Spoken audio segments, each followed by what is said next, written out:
You're listening to Hurrdat Sports Radio. Let's lock in on this moment right now. Let's all just be here for a second, right? To the races. 10-5. Touchdown, Nebraska. We are going to go out there today, and we are going to play the way we play. Throws. Touchdown. It's about our football.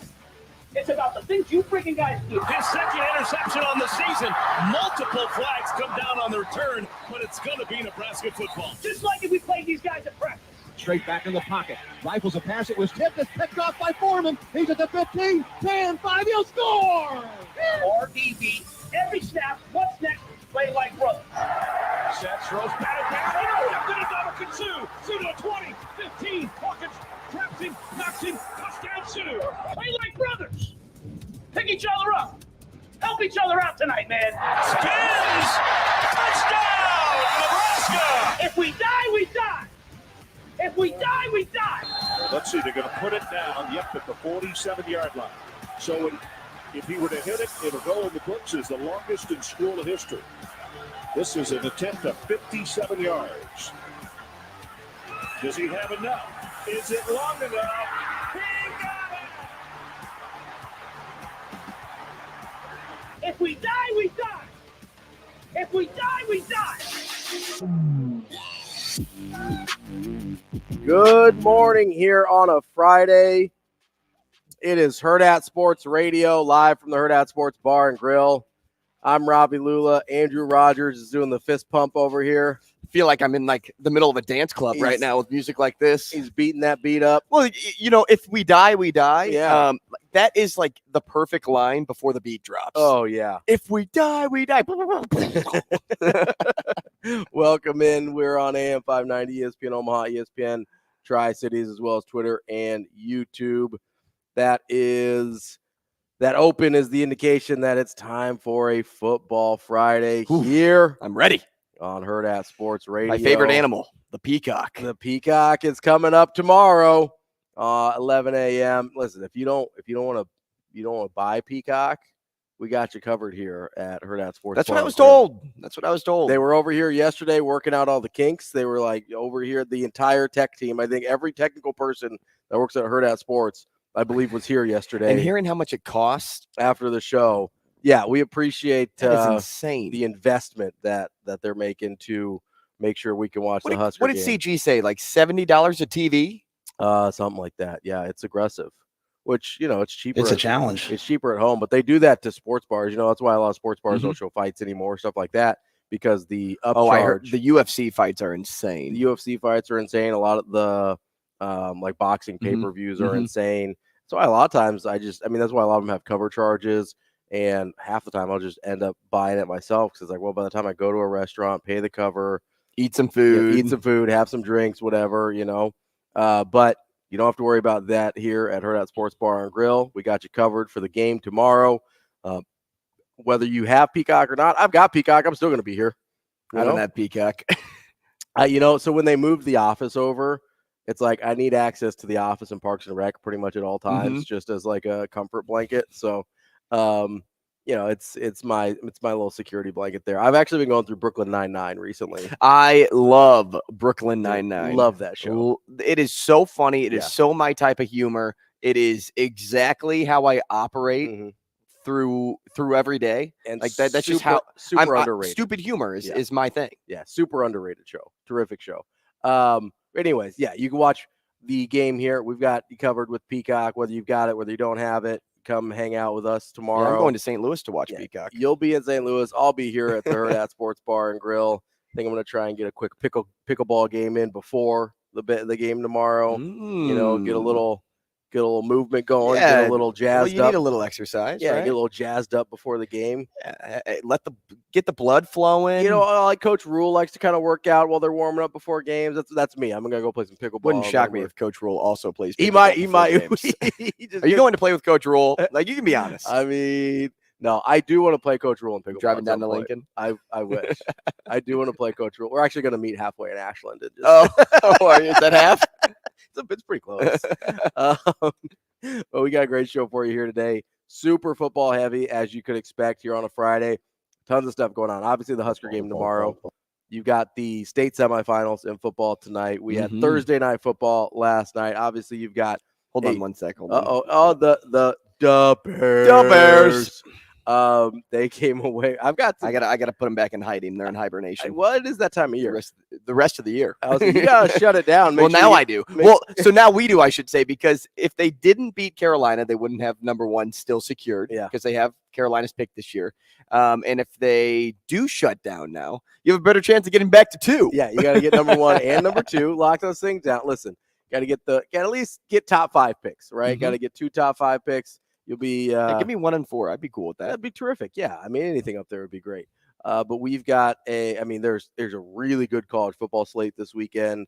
Obviously, you got the NFL on Sunday. Which, speaking of, if you don't have NFL Sunday ticket, you come hang out here at the Hurrdat Sports Bar and Grill as well.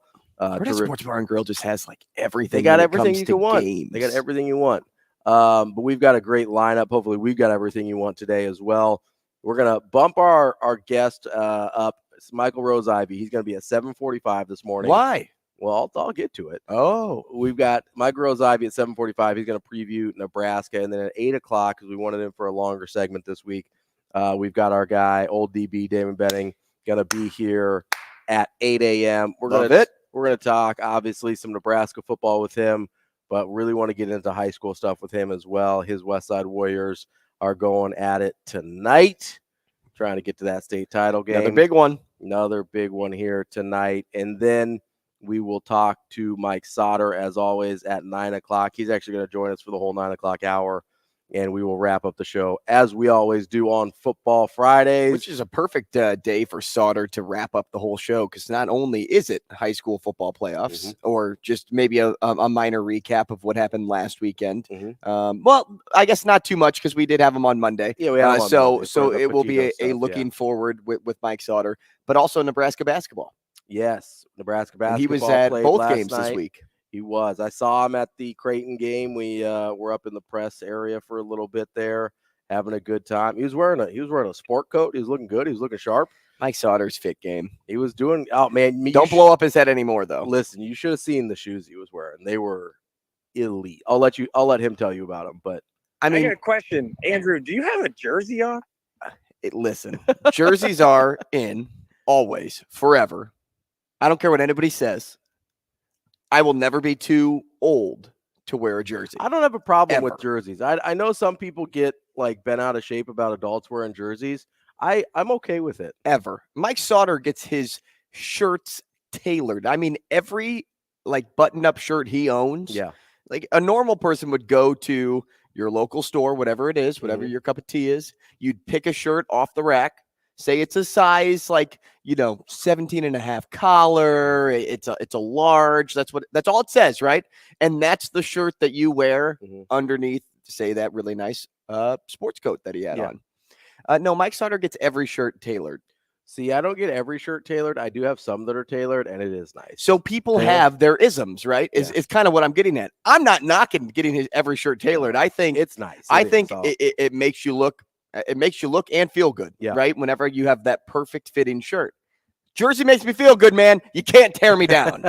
I got a question, Andrew. Do you have? No, I'm not listening. I'm not listening, Sautter. And I hope you come in today with a Zach Wilson jersey on, or else you're not a real Jets fan. Yeah, I don't have a problem with the jerseys. Like there's some that I would wear and some that I wouldn't.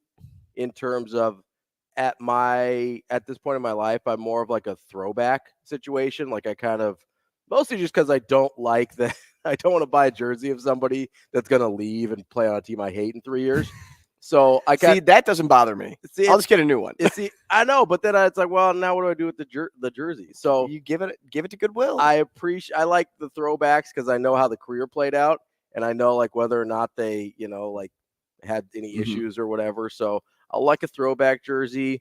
I also I kind of like the baseball, not the button-up baseball jerseys, but just like the V-neck baseball jerseys. I think those are cool. I like, there's a time and place for jerseys. So I got a lot of jerseys. Yeah. Like I really am a jersey guy. I used to be a T-shirt jersey guy, and I got made fun of too at my pass stop for wearing T-shirt jerseys way too much. I really don't have a problem with T-shirt jerseys. Those are just shirts. Who cares? They're shirts just with numbers on the back of them. Who cares? Right? So I've got a Curry T-shirt jersey. I got a ton of jerseys, and my favorite one is a college jersey. Okay. Okay. It's from a bordering state to Nebraska. Okay. He used to play quarterback. Okay. And when I say used to, it's within the year. Who am I talking about? Well, Cooper DeJean is not within the year, is it? No, but he didn't used to play quarterback for college. Like he used to play in high school, but so the guy played quarterback in college. Yeah, he actually was the starting quarterback last year at the team. Was supposed to be the starting quarterback this year, but then got into some. Uh-oh. Bordering state from Nebraska. Huh. I don't know. Hunter Deckers. Oh, yeah. It's this all black Iowa State jersey. It is sick. Yeah. And so I let my buddy wear it when I had Omaha hockey last week, and he wanted to wear a jersey to the game. Yeah. Because I mean, just my friend group, we're just big jersey guys. Yeah. And so he's like, I'm showing him. I'm like, you'll probably get beat up if you wear the Cooper DeJean jersey. If you wear Hunter Deckers, it's actually. It's pretty funny because, you know, he got caught gambling on his parents' account and now he can't play football, which, speaking of, did you see the NCAA like revise how they will handle certain situations with athletes that bet on other sports, not their team? Other than their own. Now, if I remember correctly, though, I think Iowa State was betting on their own. Like one of those, it was either Iowa or Iowa State bet on their own sport. I don't think the NCAA ruling is going to help out those guys much because they were like in it. And also, some of them are in a little bit of trouble legally because of how they tried to conceal it. So it is going to help some people. I don't know how much it's going to help the Iowa and Iowa State guys because they're in. And this is just in terms of eligibility, right? Because the rule was before you get caught, you're done. Yeah, you're done. You lose all eligibility. Yeah. Now it's you forfeit 1 year of eligibility, which is nice because like the NCAA understands that this was a mistake. Yeah, people make mistakes. I get that. And not only that, you don't want to like you don't want to tank somebody's career. Yeah. The NCAA wants you to be there as much as you want to be there, but you also have to do it the right way. So there is punishment. It's just not it's not the death penalty, right? And essentially that's what it was beforehand. So he's wearing Hunter Deckers, and people were asking him if he was just an Iowa State fan. And I'm like, guys, you guys are missing the point. Look at the back of the jersey. Like this is why this jersey is fantastic. Now, the reason I have it is because I covered him in Iowa. Yeah. So that's really, I buy jerseys of people that I cover. Sure. People you like. My next jersey from good old China is going to be somebody that wears a number in the 30s. Okay. He plays football in this state, and I may or may not have a lot of love for the guy. 30s. Does he play college already? Mm-hmm. College football. I love the guy. Who do you like in the 30s? Tristan Albano. Oh, that that was a bunny, man. You just missed a right-handed layup. I forget that kickers exist, if I'm going to be honest. Whoa! I was thinking like, Robbie, we are no longer friends. The wall is up. The show is over. Shane, it's just you and Robbie now. I'm sitting here silent. Thinking like Tommy Hill. I was like, that's a weird one. I don't think you like Tommy Hill that much. Then I was trying to think of like a running back. I was like, I don't think any of the running backs are in the 30s. I was like, well, maybe a linebacker. I was like, maybe he's a big Barrett Liebentritt guy. Which I was coming into the season. I was like, hey, Liebentritt's going to be somebody that really makes an impact on this team. Now, I don't know how much the fullback actually has impacted the way that they banged up. And, offensively, how this team is styled. For sure. But he still is somebody that if I need a blocker in front of me, I'll take Liebentritt all day, every day. I like Liebentritt. That guy's mean. For sure. I did want to, your NFL Bears were in action last night. They were my 16 for my pick'em, and people were like, "Ooh, I don't know." And I felt comfortable the whole time. Even when they were down 10-3, I felt comfortable. I mean, you got a little nervous at the end because you were texting me a little bit. You were like, I want to go to bed. Yeah, I did. I really. Well, yeah, Carolina was driving. They were making it. They were getting a little froggy there in Carolina, but they pulled out the win for your Chicago Bears. I was curious though, because you mentioned the draft picks involved in that game, and that is maybe the most interesting part of that game. Well, it's what they were talking about. The Heisman Trophy winner against the Harlan Hill Trophy winner. Yeah, which is... I feel like I just went into my inner Al Michaels. Did you go? Although it sounded more like Kevin Harlan. Yeah, I will say it was a little... It was better than the Kevin Harlan video we watched the other day. That is true. But so who would you rather be right now? And I think I know the answer, but try and remove your your Bears fandom from it, okay? Would you rather be the Panthers with Bryce Young right now, or the Bears with Justin Fields and the Panthers pick this year? I'd rather be the Bears still. So and I would too. The reason for that is I just think their team is set up better than the Panthers. So what about just the quarterback situation? Just the quarterback situation? I would actually still lean Bryce Young. Okay. And the reason for that is I don't think Bryce Young has a lot of weapons like he did at Bama. Sure. But that's one of the concerns. It's a big concern. Yeah. But he's somebody that, and I'm still comfortable saying this, his IQ is off the chart. No, he's incredibly bright. He's so smart. Yeah. I think right now he's in a little bit of a panic because he doesn't have a lot of time. He doesn't have college football time like he did at Bama. Yeah. He also doesn't have the weapons that he used to have. But Bryce Young's a good quarterback. He reminds me of like somebody that, say you were the backup quarterback of your high school team and you got thrown in there, and today's the state semifinals, right? And you go in for the state semifinals and you're like a little tight. Sure. That's just how he reminds me every game he plays because he's not given a lot of time. Now, his throws aren't fantastic either, but are those receivers even getting open? He's just throwing the ball away most of the time just to avoid a sack. Yeah, so, I mean, at 9 games in, you'd like to see it start getting a little better, and I know the Panthers aren't getting any better, so that makes it tricky. I think I'd rather be the Bears in this situation because either Justin Fields pans out, which I think we're starting to lean towards maybe he doesn't, but he's been hurt most of the year, so it's hard to say. Or you're probably going to have 2 of the top 5 picks this year, 2 of the top 6 maybe at worst. It's considered a pretty good quarterback draft. Your chances of getting Caleb Williams or Drake May are pretty high. Well, and that is 100% true, which is why I can't sit here today and say Justin Fields makes me more comfortable than Bryce Young, because the Bears next year may be in the same boat that the Panthers are in this year. And now let me ask you this, though. So if the Panthers had chosen C.J. Stroud and he's having the year he's having, then it's Panthers no-brainer, right? Because you feel like so C.J. Stroud's numbers that he's in Houston translate to Carolina. I mean, let's be honest with C.J. Stroud. He doesn't have a lot of weapons either. That was a totally dysfunctional situation in Houston before D'Amico Ryans and C.J. Stroud comes in.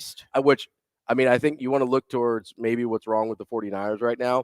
The loss of D'Amico Ryans is one of the biggest issues.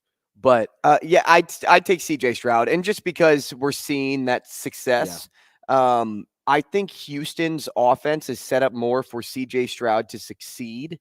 Look, Tank Dell's a beast. Yeah, he's a really good wide receiver. He was really good in college. He was undervalued coming out of college too. I think 2 years ago when Tank Dell went to Houston, Houston beat Cincinnati in a bowl game. And Sauce Gardner was the corner on Tank Dell the entire game, and Tank dusted him.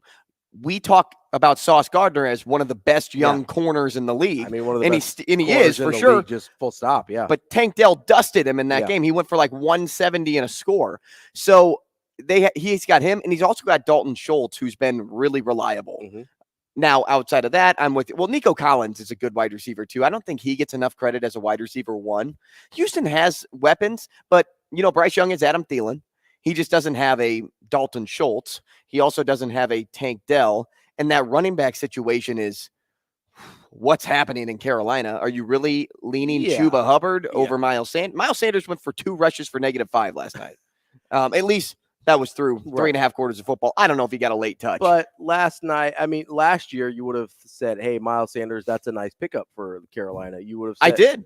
There's a lot of, even with the injuries. And so, I mean, I understand that like Tank Dell was really productive in college and that, he was probably underrated, but like Noah Brown's been going off. It's like who's that guy? Like, that's just a guy. Right. And so I do think CJ Stroud's probably got a little bit more help than Bryce Young. But my point is, it's not like he walked into a situation with like Joe Burrow and Jamar Chase, right? He doesn't have Justin Jefferson the way Kirk Cousins does. Like he doesn't have any of those guys either. You know, Bryce Young's in a spot where he could easily fizzle out over succeed. Yes. And we've seen quarterbacks do that. Yeah. And plenty have done that before. Think about all the quarterbacks the Jets had. Yeah. And listen, and still have. Not all of those are bad guys, right? Like not all of those are guys that couldn't play at all. I'm a firm believer that I think the situation for quarterbacks is way more crucial to their success than a lot of people do. And I think there's way more guys that fall into the, hey, it's conditional on where they end up situation than the guys that can transcend their situation. Like there's a handful of guys in maybe every generation that can transcend whatever situation they're put in. Peyton Manning is probably the best example of the last generation because those Colts teams were terrible. What about Aaron Rodgers when he played in Green Bay? I'm not going to say the teams were awful. Yeah. But he's somebody that was able to transcend after Favre.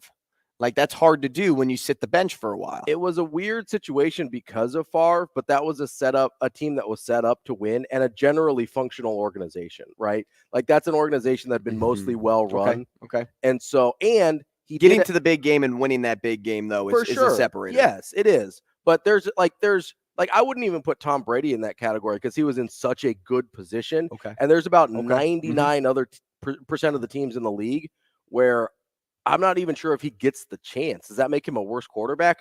No, but if you never even get the chance to show what you can do, like I don't think there's probably 30 teams in the league that Tom Brady never even makes a roster for because they're like, oh, he's a 6th round guy. We already have, I think they had Michael Bishop from Kansas State at the time, and they still had Drew Bledsoe, obviously. And so you kind of look at it and go, do we really need this 6th rounder from Michigan? You're like, nah, we're okay. So like even the greatest quarterback of all time, I think was conditional on the situation he was put in, right?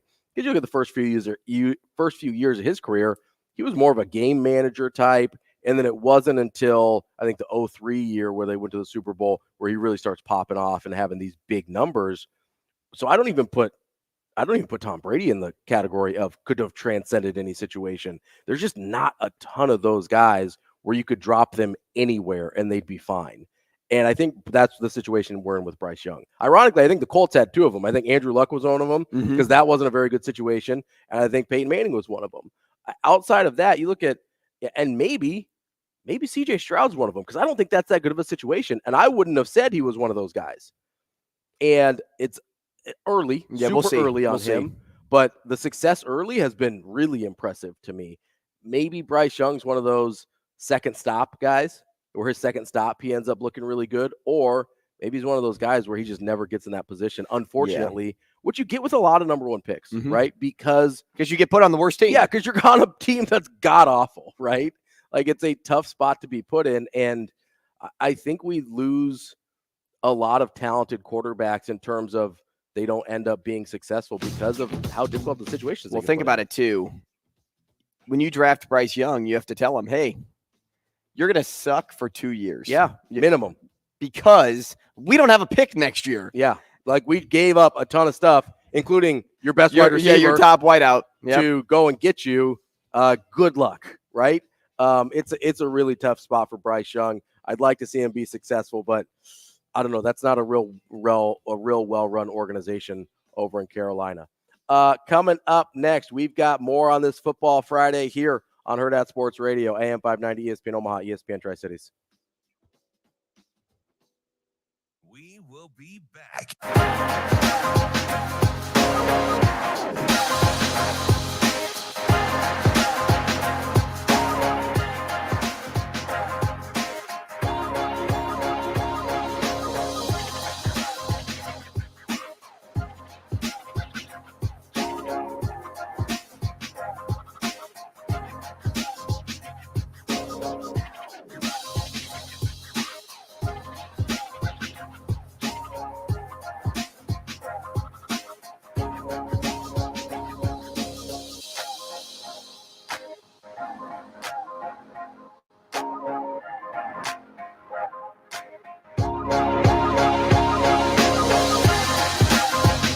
We will be back.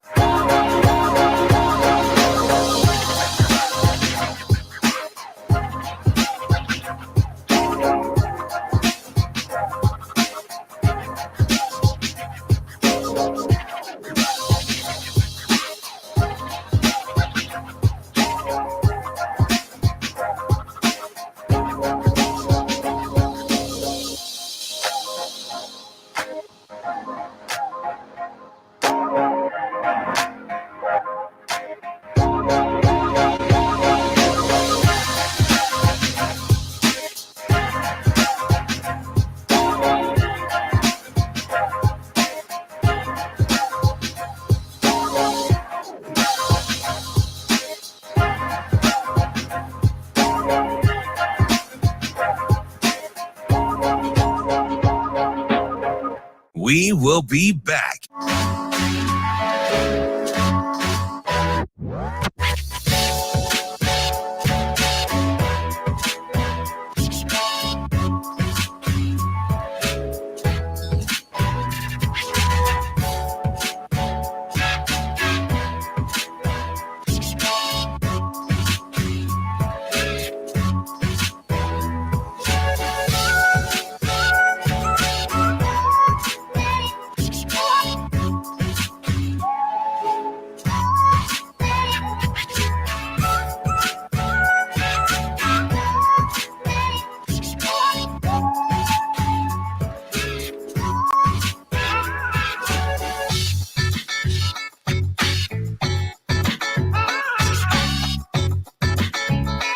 We will be back.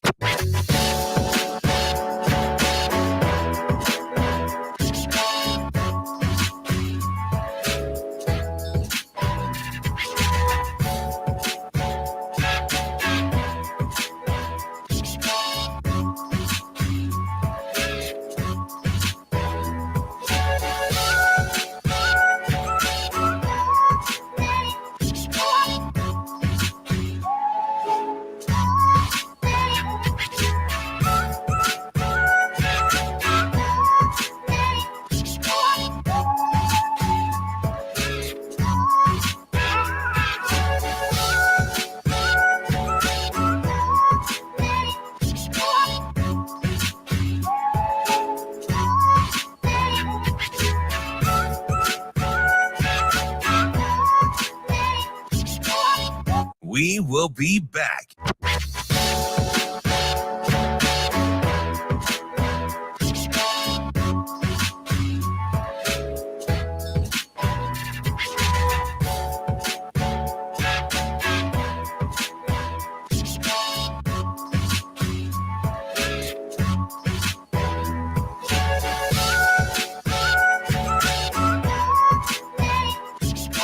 We will be back.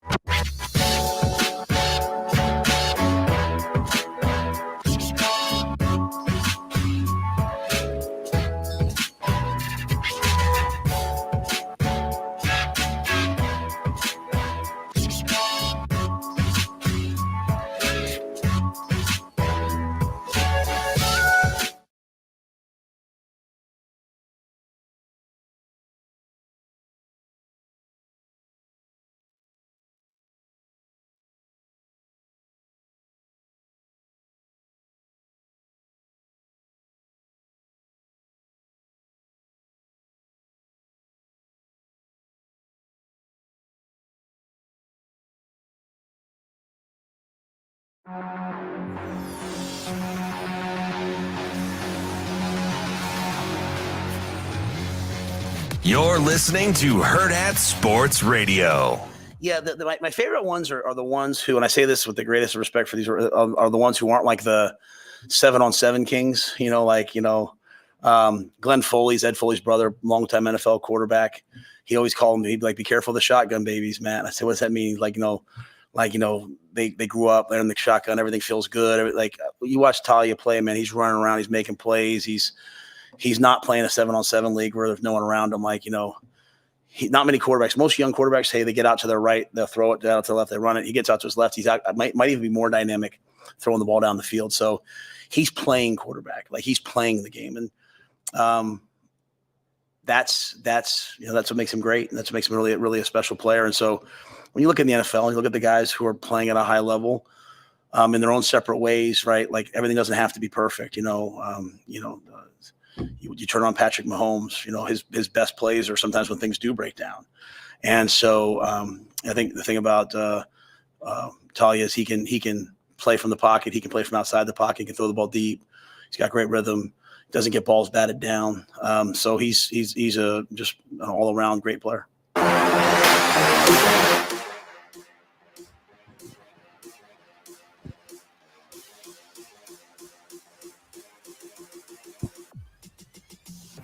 Welcome back. Hurrdat Sports Radio here on AM 590 ESPN Omaha, ESPN Tri-Cities. I'm Ravi Lulla. Andrew Rogers here with me. Hey there. A really interesting comment from Matt Rule there for a couple reasons. First of all, he was talking about Maryland's quarterback, not anybody associated with Nebraska's program, but it was interesting because you see a lot of, I thought the shotgun babies comment was funny, but the first thing I thought of was the air raid offenses, right? Mm-hmm. Where you get the ball out super fast. You're really not even, it's kind of a 1 or 2 read situation. You are really not even giving the defense an opportunity to get any kind of pressure on you. I mean, with as quick as some of those passes get out, there's really no, it's just not even physically possible to get to the quarterback, even if you beat your guy straight up off the line there. And, you think of some of the guys that have been successful in those systems and then they go struggle in the NFL. So that was the first thing I thought of. The second thing I thought of was the 7-on-7 comment where he says, don't really like the 7-on-7 Kings. And that's particularly interesting because some people would make the argument that the only quarterback in Nebraska's class this year has made most of his name on 7-on-7. And I think that's a fair argument. Like Danny Kaelin, and I'm not saying this means he will or won't be successful, right? Because you've seen guys that are really great in 7-on-7 that end up being successful. You see guys that are really great in 7-on-7 that don't end up being successful. And so this isn't to say anything about his future prospects at Nebraska. But it is interesting that the only guy that they have in this class I don't think anyone can deny, struggled this year at Bellevue West. He I don't think had any of us. Well, he didn't have a year that he would be happy about. Yeah, that he would be happy about, that any of us would have expected from a guy that was that highly touted and rated. I know they had some injuries and stuff like that, but it was interesting to hear him say that when you could make the argument that most of Danny Kaelin's recruiting interest and his reputation came off of 7-on-7. And so to hear him explicitly say that in a press conference, I thought was really interesting. Yeah, a little bit of both, right? It came from 7-on-7, but it also came a lot from camp. Like Danny Kaelin's a really good camp kid. Sure. Shows off his skills well in camp when there isn't a lot of pressure, but he can really huck the football down the field. He's got a lot of arm strength. A lot of arm talent. He's got good footwork in camp. There's just a lot of things that prototypical size. There's a lot of things to like, which is why, a lot of kids take that knock of being so-called camp kids, and can that translate over to live game or even the college level. But you're right. When I first heard that comment, the first thing I thought of was, seems kind of ironic. It does, yeah. Because Danny Kaelin is a 7-on-7 king. Yeah. Why is he a 7-on-7 king? Well, for everything I just kind of said. Like, he excels in camp for the same reason. There is no pressure that comes at him. We watched him at Bell West this year, and look, Bell West had some really good games. They had some that they struggled, and their line wasn't perfect.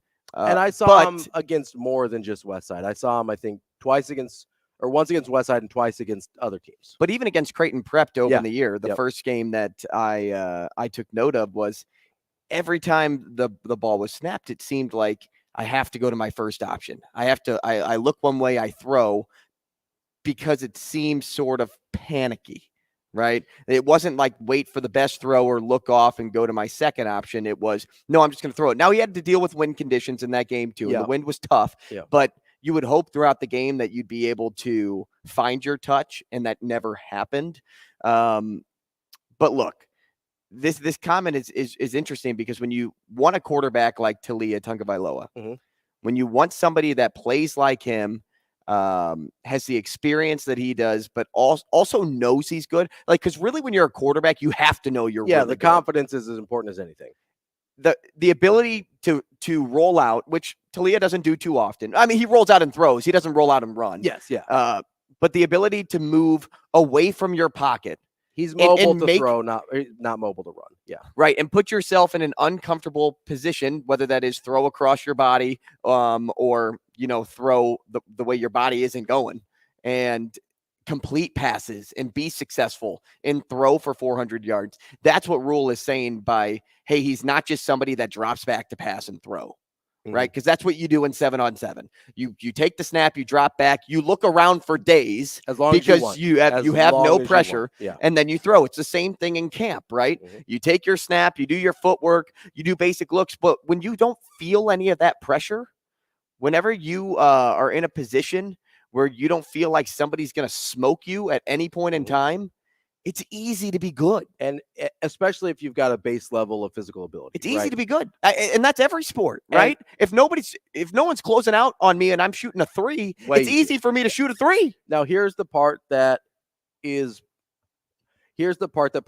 probably needs to be noted as well is Talia Tagovailoa, who Coach Rule was praising in that clip, I'm guessing was a really good camp kid also. He was a 4-star. He had a lot of SEC offers. I'm guessing he was really good at 7-on-7. I'm guessing he was really good in camps. He was an All-American coming out of high school. This is a guy that was probably also good at all of those things, right? The place where you get a little bit tricky is real football generally translates at the skill positions to being good on 7-on-7. It doesn't always go the other way, where being really good at 7-on-7 translates to real football. And that's what we don't know, right? There's certain guys where you just don't know what they end up looking like in real football at the college level until you get there. And so that's why, I don't want people to take this as us crapping on Danny Kaelin, because that's not what we're doing here. It's just, we're just presenting the facts of what we know today. Yeah, what we know is he didn't have the best year at Bell West, and we know he got his big offers from all schools, even Mizzou. But when he first committed to Mizzou, based on previous film and how successful he was as a junior, because he did a really nice job of lighting up the stats, but a lot of camp, and a lot of camp, and a lot of 7-on-7. And look, Bell West they win 7-on-7 a lot. Yeah, like there's a reason for that. And here's the thing about Kaelin as well is he started getting offers before he had started a varsity game at Bellevue West. I believe it was either before or after his sophomore years. He started getting offers really early. I think Florida State was one of the first ones. And those were based solely on camps at 7-on-7 because he hadn't really played varsity high school football yet.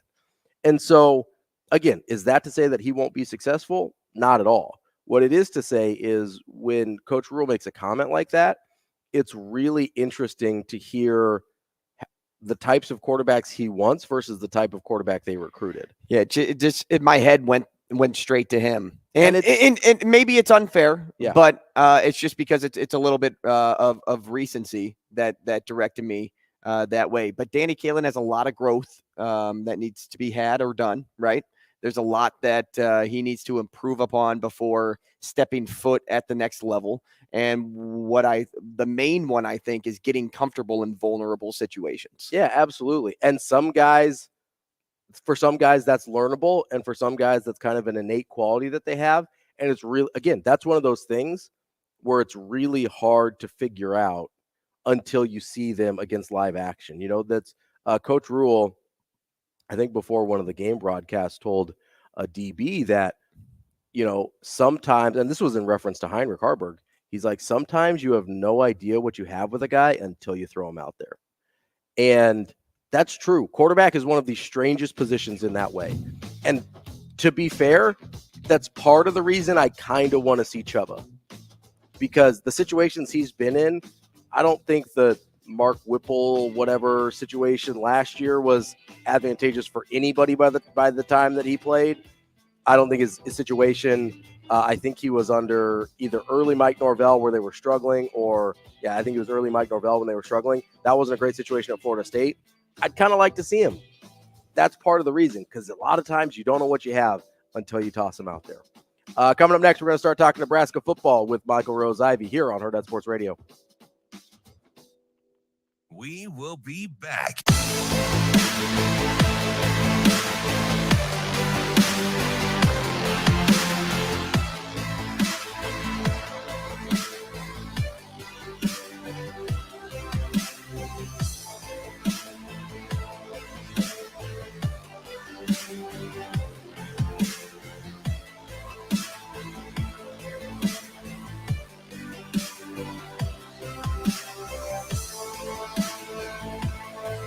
Bunch set to the right, pistol look. Emmett comes from the back, return. Heinrich keeping himself off the left edge. He goes in. Touchdown, Nebraska. Same play. Heinrich keeps it, scores.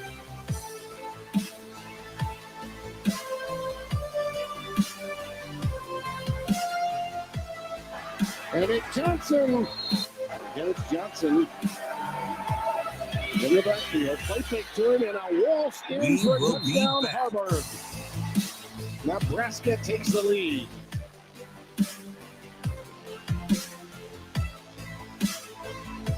Johnson.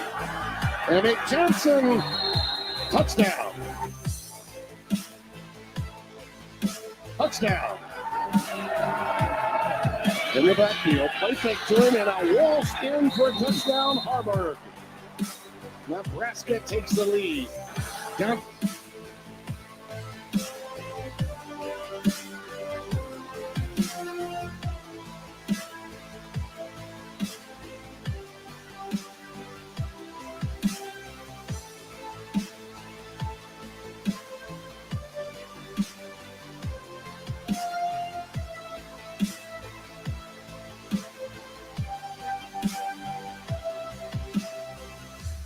We will be back.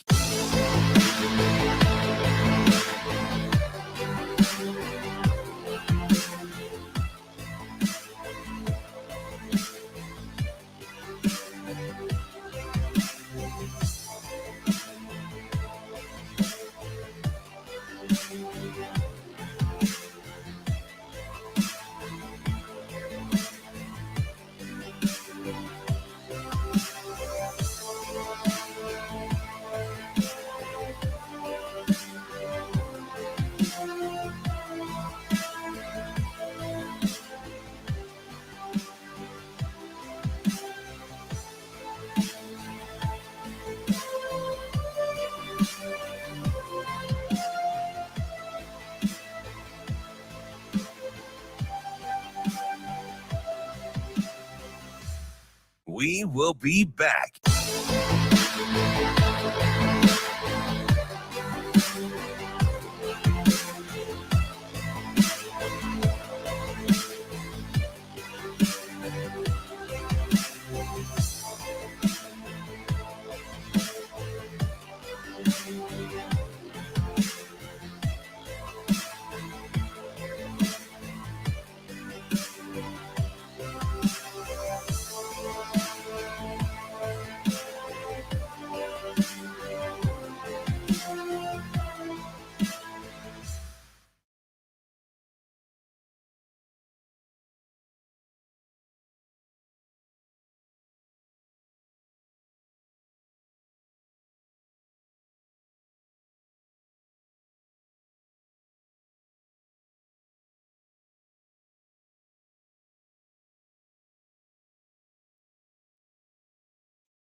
You're listening to Hurrdat Sports Radio. Johnson. Emmett Johnson. Touchdown. In the backfield, play fake turn, and a wall spin for a touchdown, Harburg. Nebraska takes the lead. Wrapping up hour number one here on Hurrdat Sports Radio. I'm Ravi Lulla. Andrew Rogers here with me. We are on AM 590, ESPN Omaha, and ESPN Tri-Cities.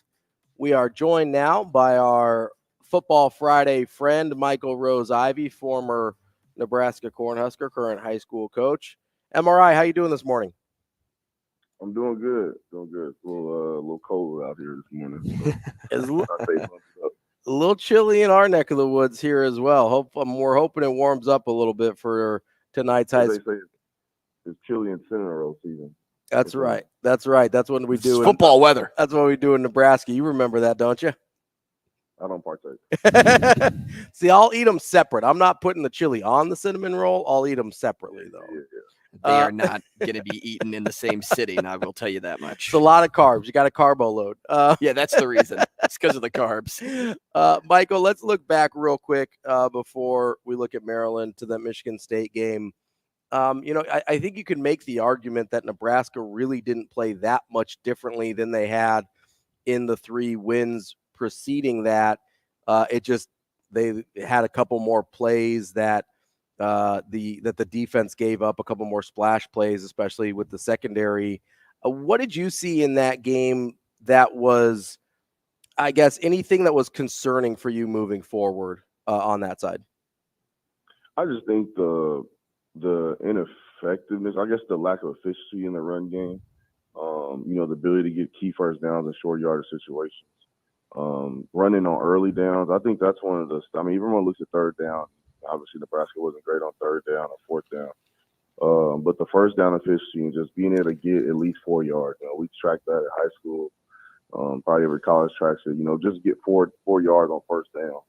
And when they're not able to do that, it puts them obviously in a disadvantaged situation, second and third and long, because now we're forcing, Harvard to be a pass first, kind of guy, and maybe be able to make some plays happen with the Campbell game. But, with the amount of young receivers and, kind of how things are smoothed up, it's not an advantage for Nebraska in those long third down situations. So I think, getting more efficient in the run game is something that they have to key in on as they close out the year. Because I know that's something that they want to hang their hat on and be able to run whenever they would like to. So that's probably the most concerning thing I would say. Being able to be efficient in the run game. MRI, we just got done in the previous segment talking about Talia Tagovailoa. And you played with great quarterbacks too, Taylor Martinez, Tommy Armstrong Jr., just both QBs that were outstanding talents at the university. Guys that can not only light up the stat sheet, but play janitor to clean up mistakes around them. Maryland has that guy in Talia. So I guess my question to you is just how nice was it to play for a team that has a player that, can be that person for your squad week in and week out that can play janitor? Yeah, it definitely kind of puts, it takes a little pressure off of people. But I think for a defense, I think it puts more pressure because, that, if this guy is giving his all and he's helping us get out of bad situations more times than not, at some point you want to be like, well, let's not put him in those situations, I think what Talia does very well is, cipher coverages. Obviously, he's been around Coach Loxley, for quite a time.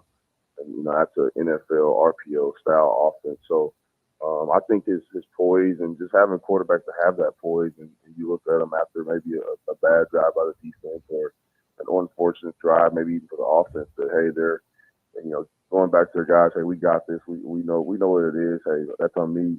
What needs to be said, but more so the action that goes after coming on the sideline, and stepping up to those moments. So I think that's the joy of having those type of guys that are leading the team, especially as quarterback. Michael, you mentioned putting guys in places to be successful. I'm curious, as you watch Heinrich Haarberg, and obviously he struggled throwing the ball last week and has struggled at times throughout the season in the passing game. Have you seen anything that you think he looks really comfortable doing in the passing game that you'd like to see Nebraska do a little bit more? The only thing I would say he looks comfortable with, maybe more so when he's able to use his legs and get around the edge on bootleg type things.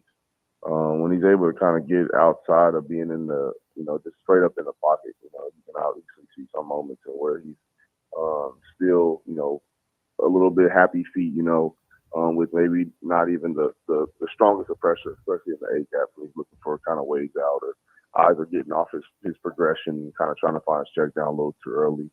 I think getting them off his platform and trying to get them moving in the pocket. But doing those type of things, rolling out, you don't want to just roll out and sprint out, the whole game because your cousin has the field down. So you're going to have to be able to run the football to get those eyes going other places on the defense side of the ball. What would you like to see a lot more, being able to make those throws across the middle at a consistent rate and, being able to put it on those guys at the 10 to 15-yard mark. I think that's what they're missing. I think everybody, obviously we want to be a physical run first, pound it at you. But, just the way defenses are structured nowadays, a lot of guys are defending the pass in a way to get to the run, meaning, we're gonna fit, our run fits are based on our pass coverage, right? So if I got the flat, that's going to tell me where my leverage is going to be, right? Regardless what position or where you're at. So I think with that structure and with that mindset, being able to complete those intermediate passes would definitely help open up their run game and help them be a little bit more explosive and take a little pressure off, obviously, an injured and hurt O-line. Michael, you mentioned rolling out and maybe cutting the field in half and how that can be a negative, but for a guy like Haarberg that has at times struggled to make the right reads and is thrown into double and triple coverage sometimes, is maybe cutting the field in half so he doesn't have as much to look at, maybe a positive as well? Yeah, and that's the catch-22. You cut down his reads and make it more simpler, but you also do that for the defense, right? Mm-hmm. You don't, you kind of get that same focus in, and then kind of start adjusting your coverages. Obviously there's going to be somebody in the short flat, and somebody going to be in the deeper intermediate sideline area. So it makes you, kind of predictable, and that's kind of the situation they're kind of in. Is, figuring out how can we be efficient enough to run the football, including Haarberg, in the running back like Mig, and being able to pass. Obviously I think he had 28 pass attempts. I don't think that's anywhere near where they want him as far as pass attempts, at a game. I think a solid 15 to 18, and that means you're running the football really, really well. But obviously, like I said, with the O-line, they're trying to figure out what the team, what can be able to give them the best result with those guys. So, I think the sprint out stuff could be stuff they can use, in spurts, especially third downs. So I think that's where the eyes get big for him are definitely on those 3rd and 8, third and long. So, maybe using those things on some 3rd and longs to be able to just cut his vision down, give him 2 options. Hey, you're either going to throw it to the first guy in the flat, or you're going to run it and take it up the sideline, and we'll punt it and play good defense. So, I definitely think it helps, but it also is, like I said, catch-22. Michael, Maryland, not a typically good November team. Plus, they've lost 4 in a row. Nebraska needs to become a good November team here so they can at least get one more to get bowl eligible. How do you think that plays into Nebraska's favor, though, this weekend of Maryland not being typically a good November team?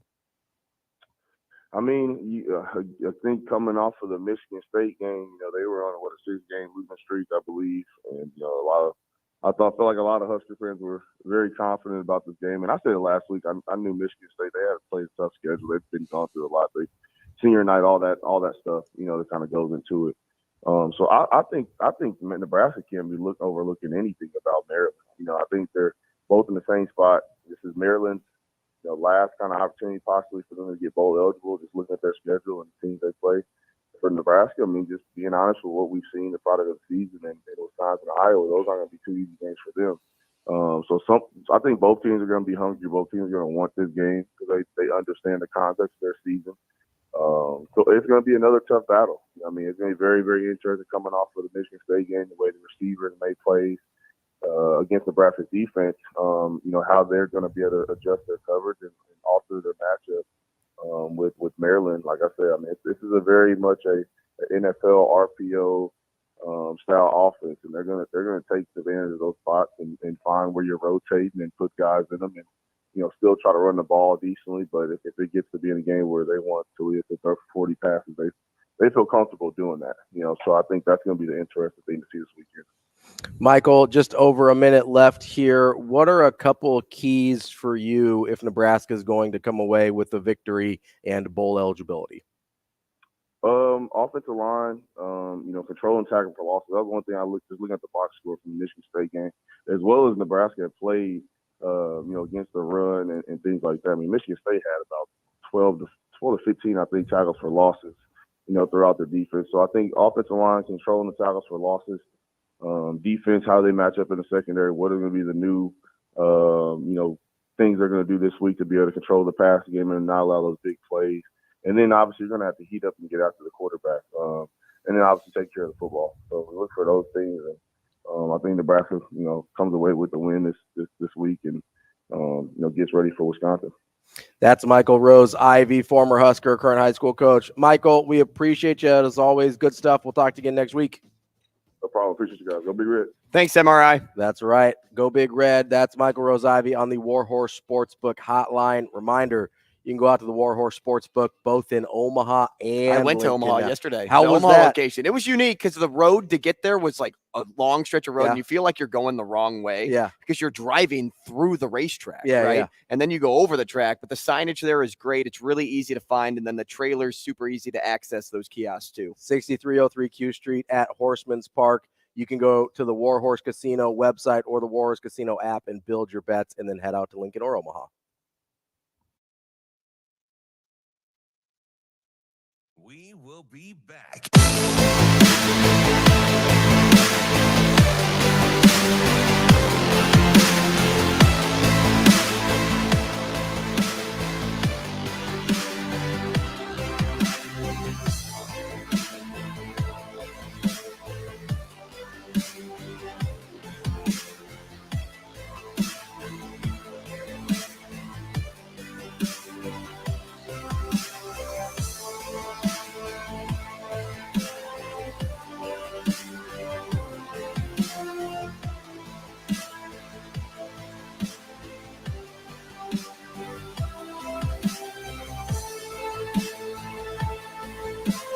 Sports Radio.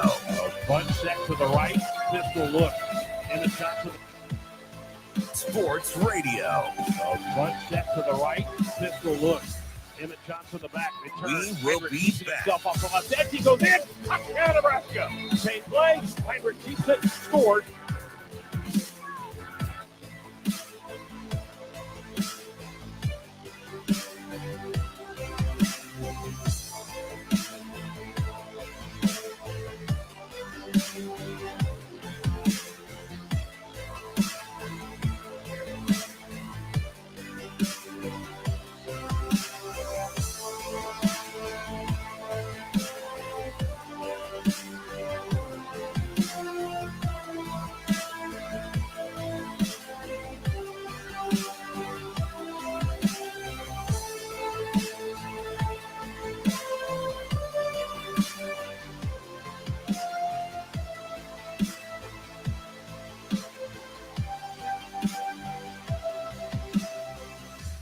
We will be back.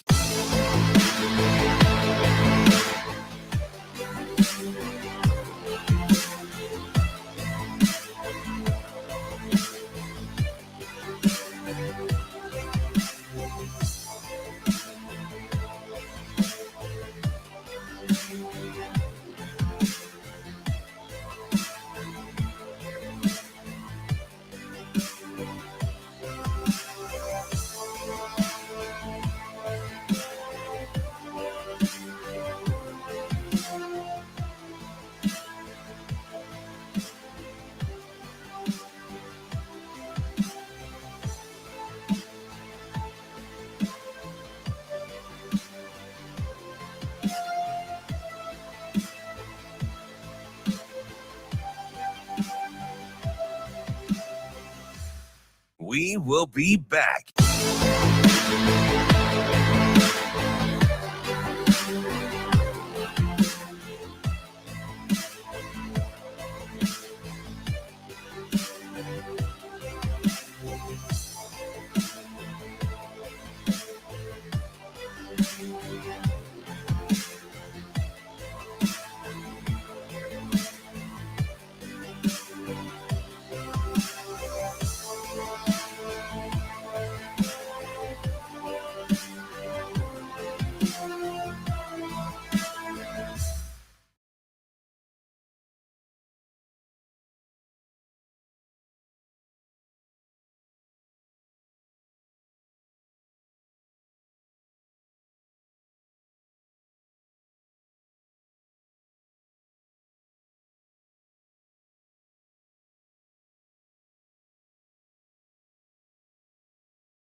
Welcome to Hurrdat Sports Radio. A bunch set to the right. Pistol look. Emmett Johnson the back. Return. Heinrich keeps it himself off the left edge. He goes in. Touchdown, Nebraska. Same play. Heinrich keeps it. Scores. Kicking off hour number 2 here on Hurrdat Sports Radio. I'm Ravi Lulla. Andrew Rogers with me. We are live on AM 590 ESPN Omaha, ESPN Tri-Cities, and we are joined now by old DB. Damon, how are you this morning? I'm good, man. How are you guys? What up, DB? I'm trying to make it, man. How are you, AR? Good. It sounds like you're underwater. All right. Well, man, I attempted to walk across the parking lot from the school. My left knee back up. One more. As DB adjusts. All right, how's that? Oh, that's Yeah, much there better. he is. Much better. There we go. We just, Oh, man, this is no fun. we had to hear that sweet voice of yours. That's all. Oh, fuck. You should get in my head sometime. It's an awful place to be. DB, you want to start with high school? Or you want to start with Nebraska? High school. It's your show, man. High you guys school. do what you do. High school. Okay. All right. I guess we're doing high school. Come on. All right. High school's fine. So- High school's fine. I'm rocking, I'm rocking my West Side football gear this morning. You guys have a big semifinal matchup with Millard West tonight. But before we get to that one, I want to look back at last week's 49-0 win against Bellevue West. I know that was a game that you were you were pretty tuned up for. You were pretty tuned up for with that one, the way some of the narratives were going from the first meeting to this one. I guess just as that game's playing out and afterward, what are your thoughts and kind of feelings about that? As people were kind of trying to find a way to maybe say you guys weren't going to perform the way you did the first time, and then you went out and won even more the second time. Yeah, this is weird, right? Both you guys know this just from being around me all the time.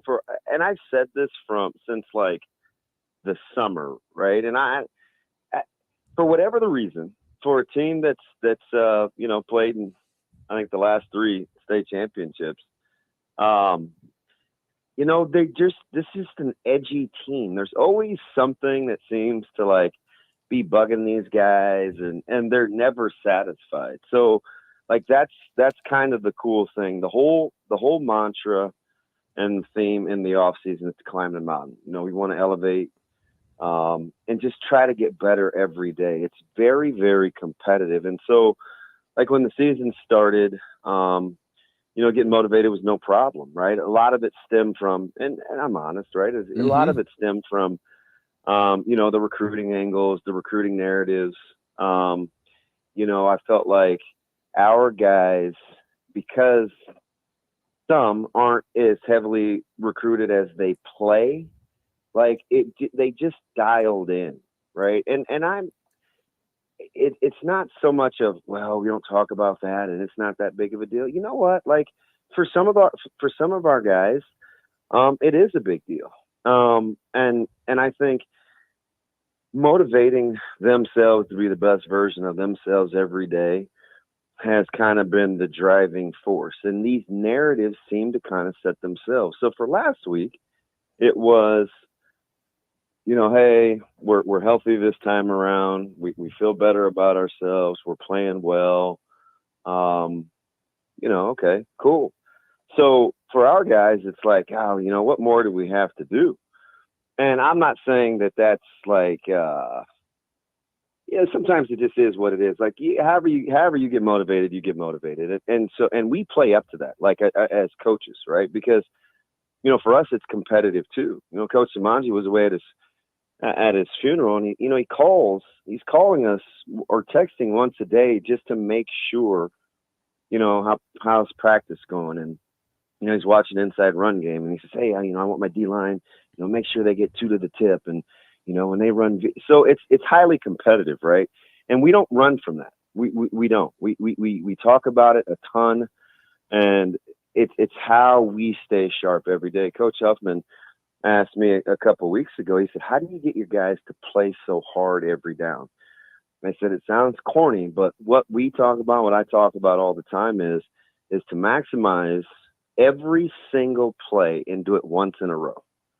And that's kind of become the standard. So as this game unfolds last week, and we felt defensively like we had a really good game plan, and we were anxious to see that. I told you guys there's a couple wrinkles that we wanted to see, and just to see how if they could figure out what was going on, and the kind of the cat and mouse makes it fun, right? That's the competitiveness from the coaching standpoint. Mm-hmm.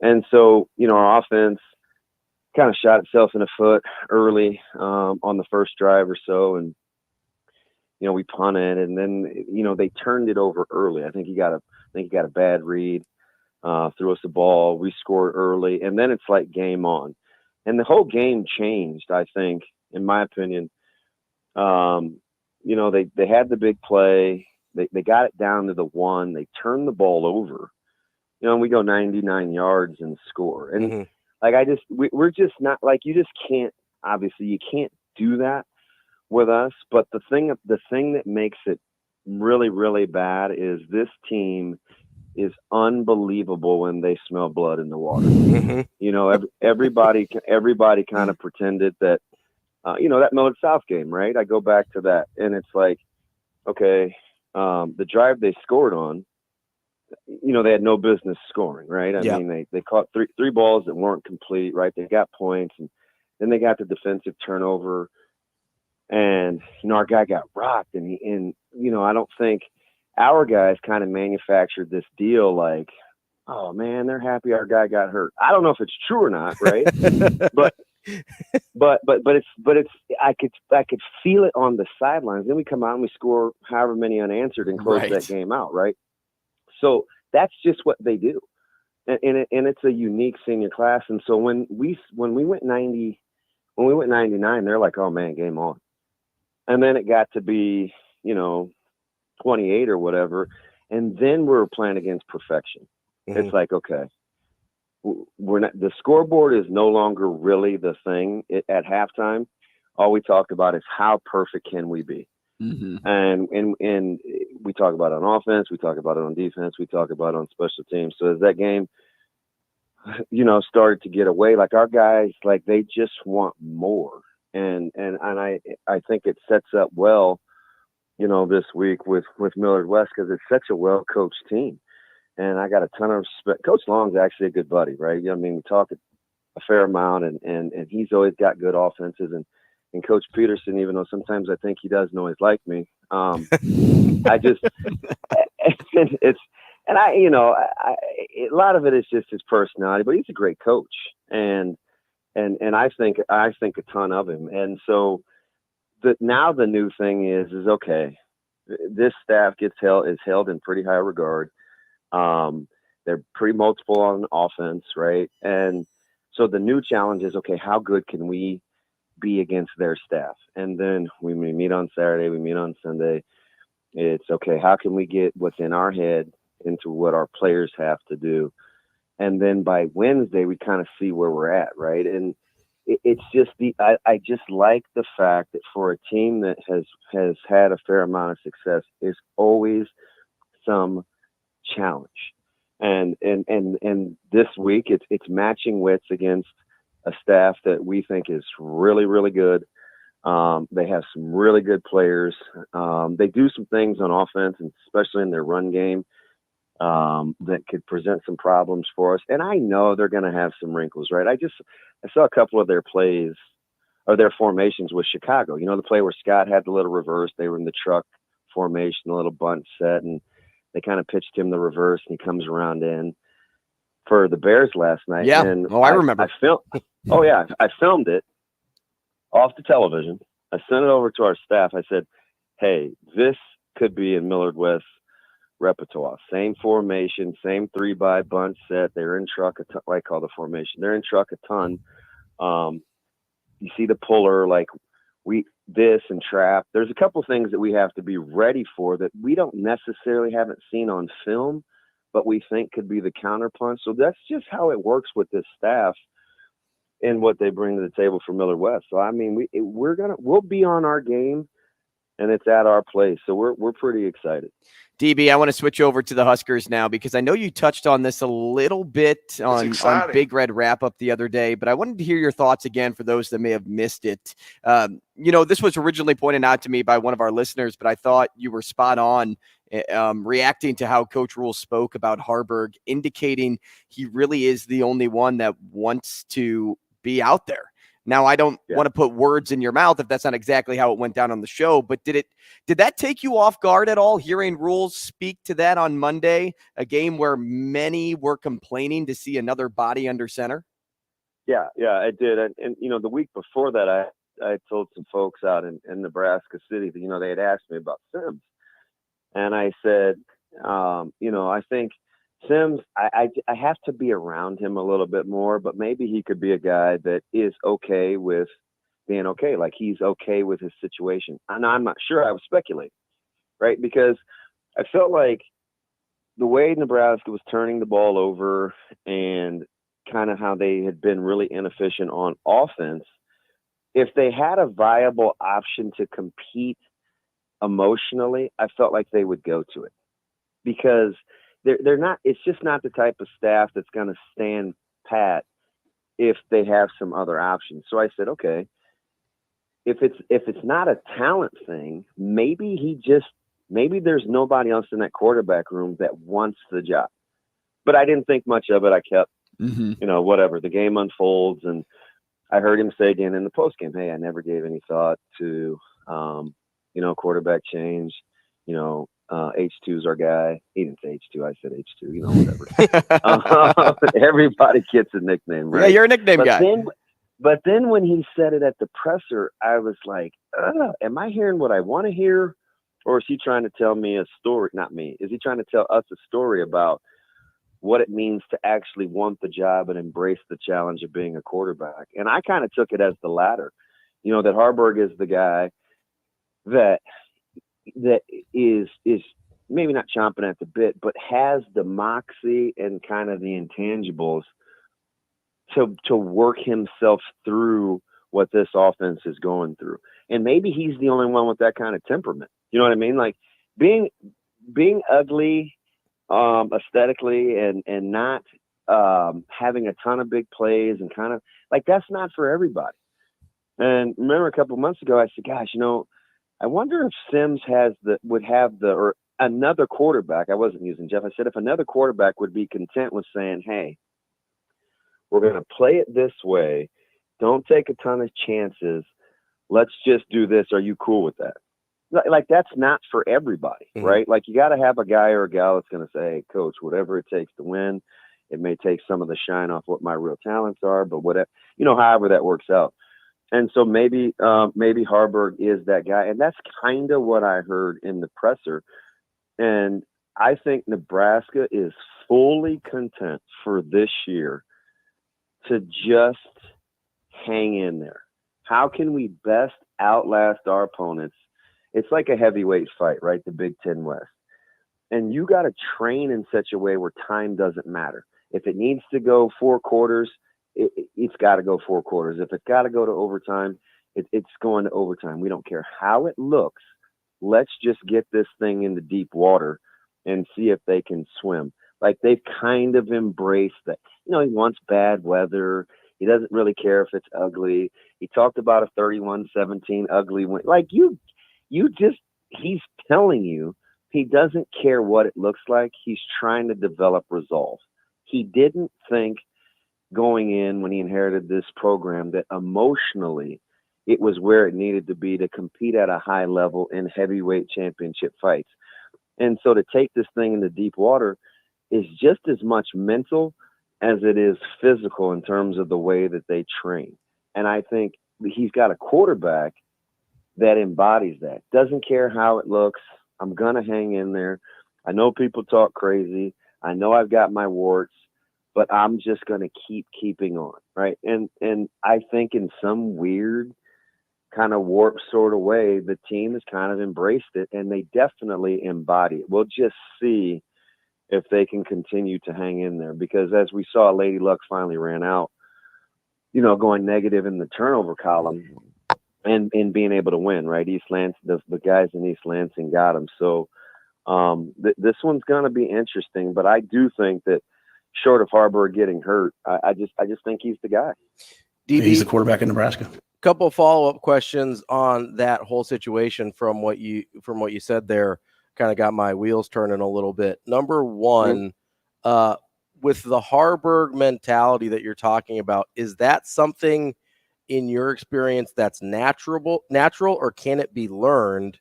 And number two, is there a tipping point where the excessive turnovers begin to outweigh the benefit of that mentality? Absolutely. So the second question is easier, right? Like, yeah, there's definitely a breaking point where I don't care how much you want to try to will us to win. If we keep turning the ball over, it doesn't really matter. It's like the Tim Tebow thing, right? Like in the NFL, at least, right? Yeah. But hear me out here. How crazy is this? For as poor as that offense played, and it wasn't good, for 80% of that game. Just imagine if they do three things differently. If Tommy Hill has his eyes in the right place on the halfback pass, a guy doesn't get inside inexplicably on a slant to score an easy touchdown, right? Or you get a call reversal on a touchdown, or you get a pass interference call, or you punt the ball better, you have a chance to win the game. So they aren't.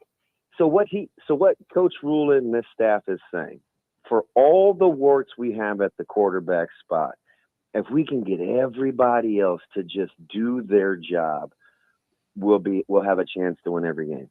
That's what he's telling you.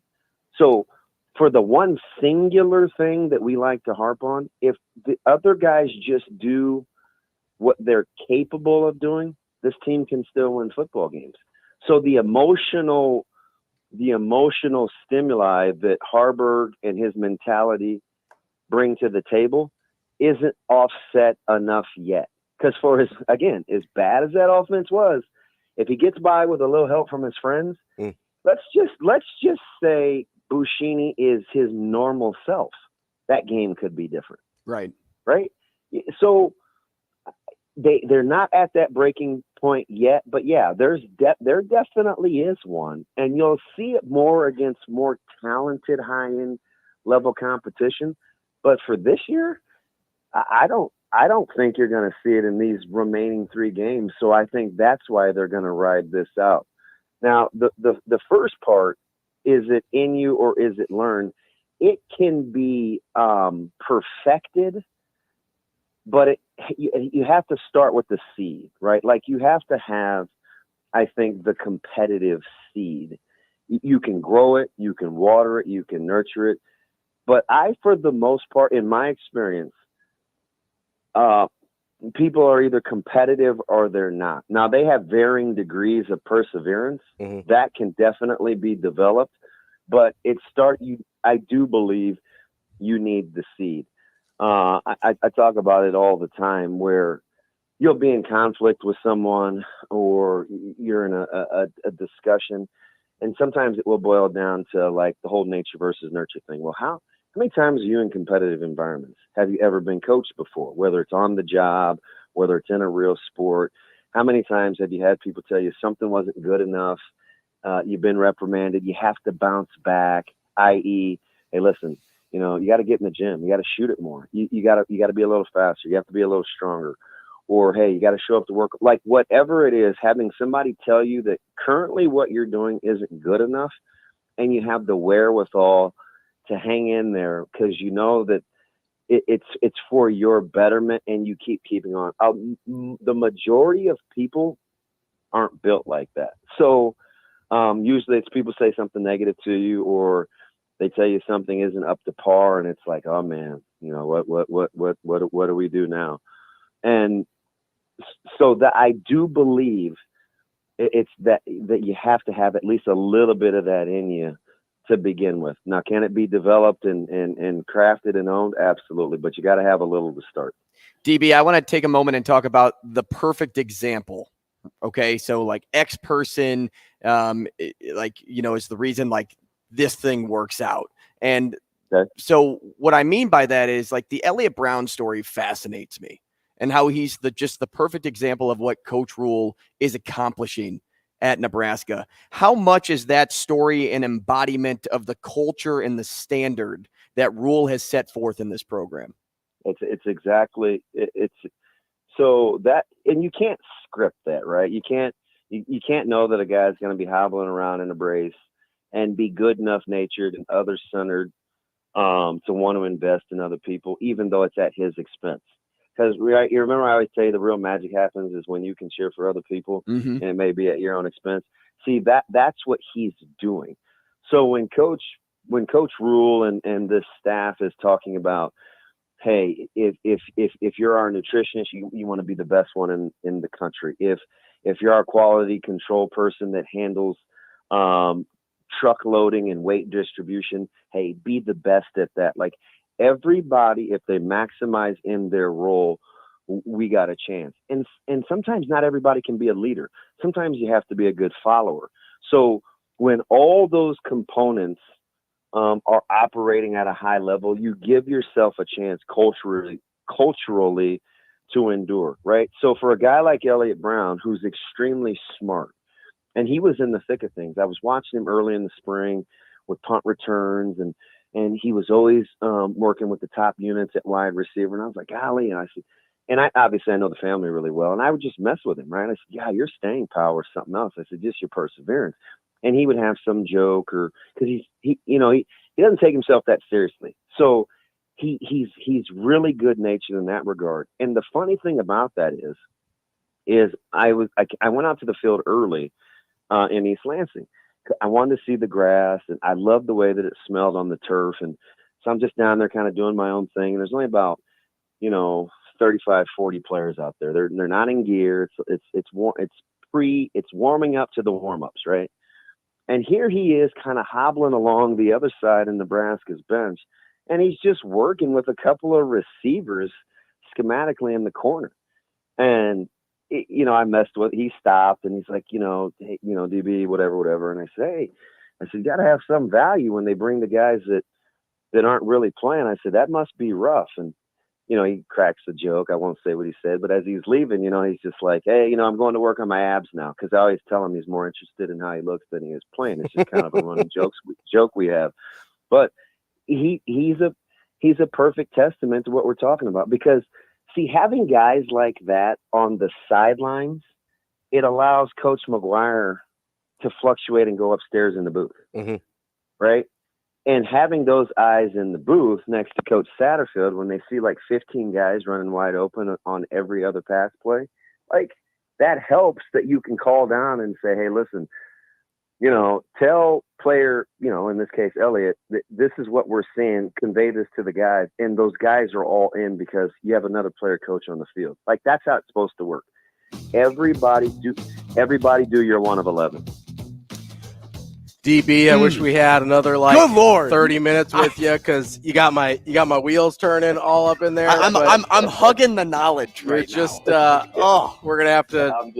I'm just talking. I mean, you're probably about to get like 30 Just text keep messages talking, in a row please. from me. So, I got you. DB, we appreciate you as always. We'll talk to you again soon. Okay. All right, man. You guys do good work. Have a great rest of the show. Hey, thanks, DB. That's our guy DB on the War Horse Sportsbook Hotline. We are going to have our keys to the game coming up next on Hurrdat Sports We can't Radio. compete with him. I know. We'll do our own thing, though.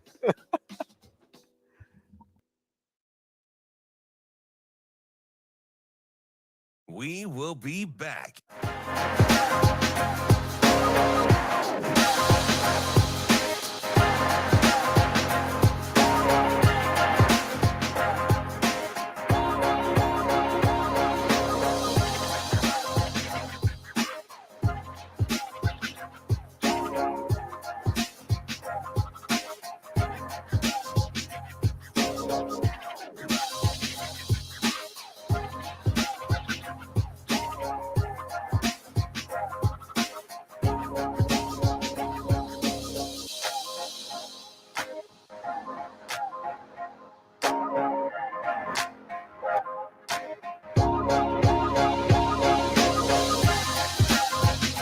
We will be back.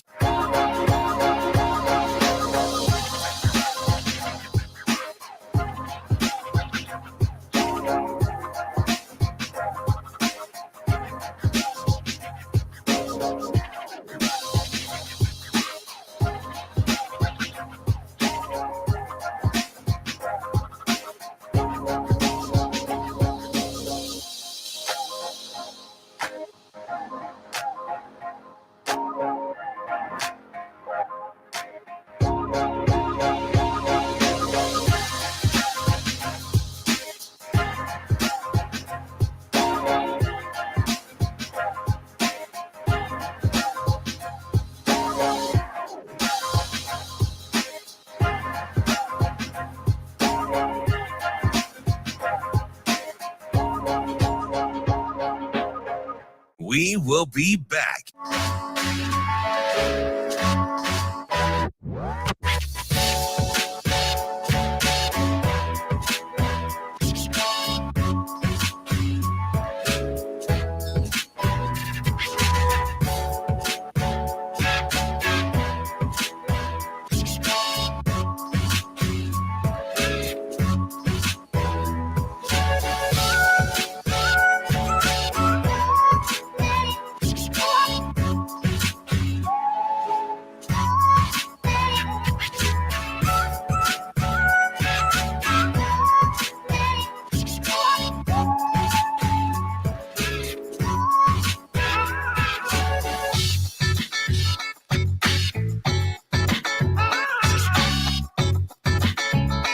We will be back.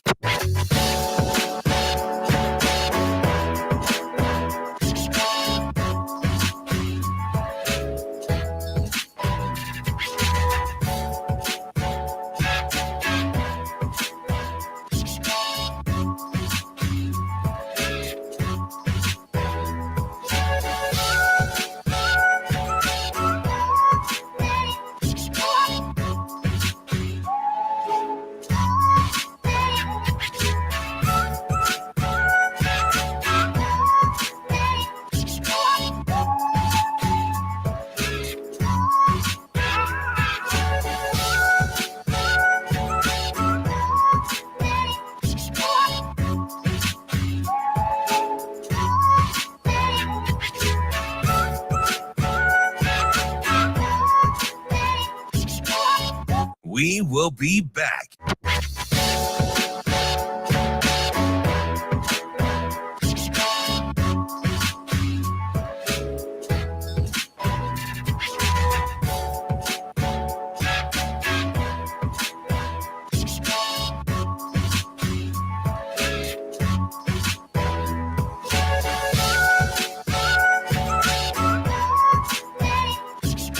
We will be back.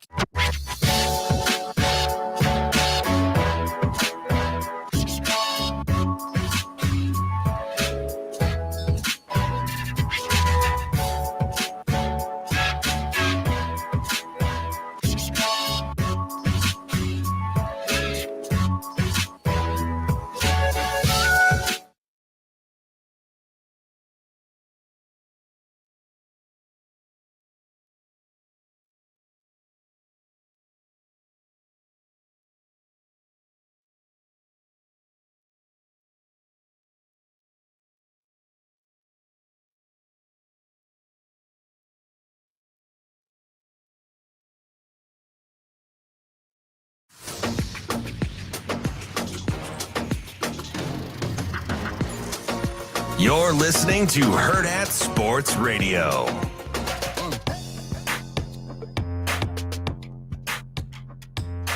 We're halfway through the show here on a Football Friday on Hurrdat Sports Radio, AM 590 ESPN Omaha, ESPN Tri-Cities, and we're brought to you by our friends at the Teammates Mentoring Program.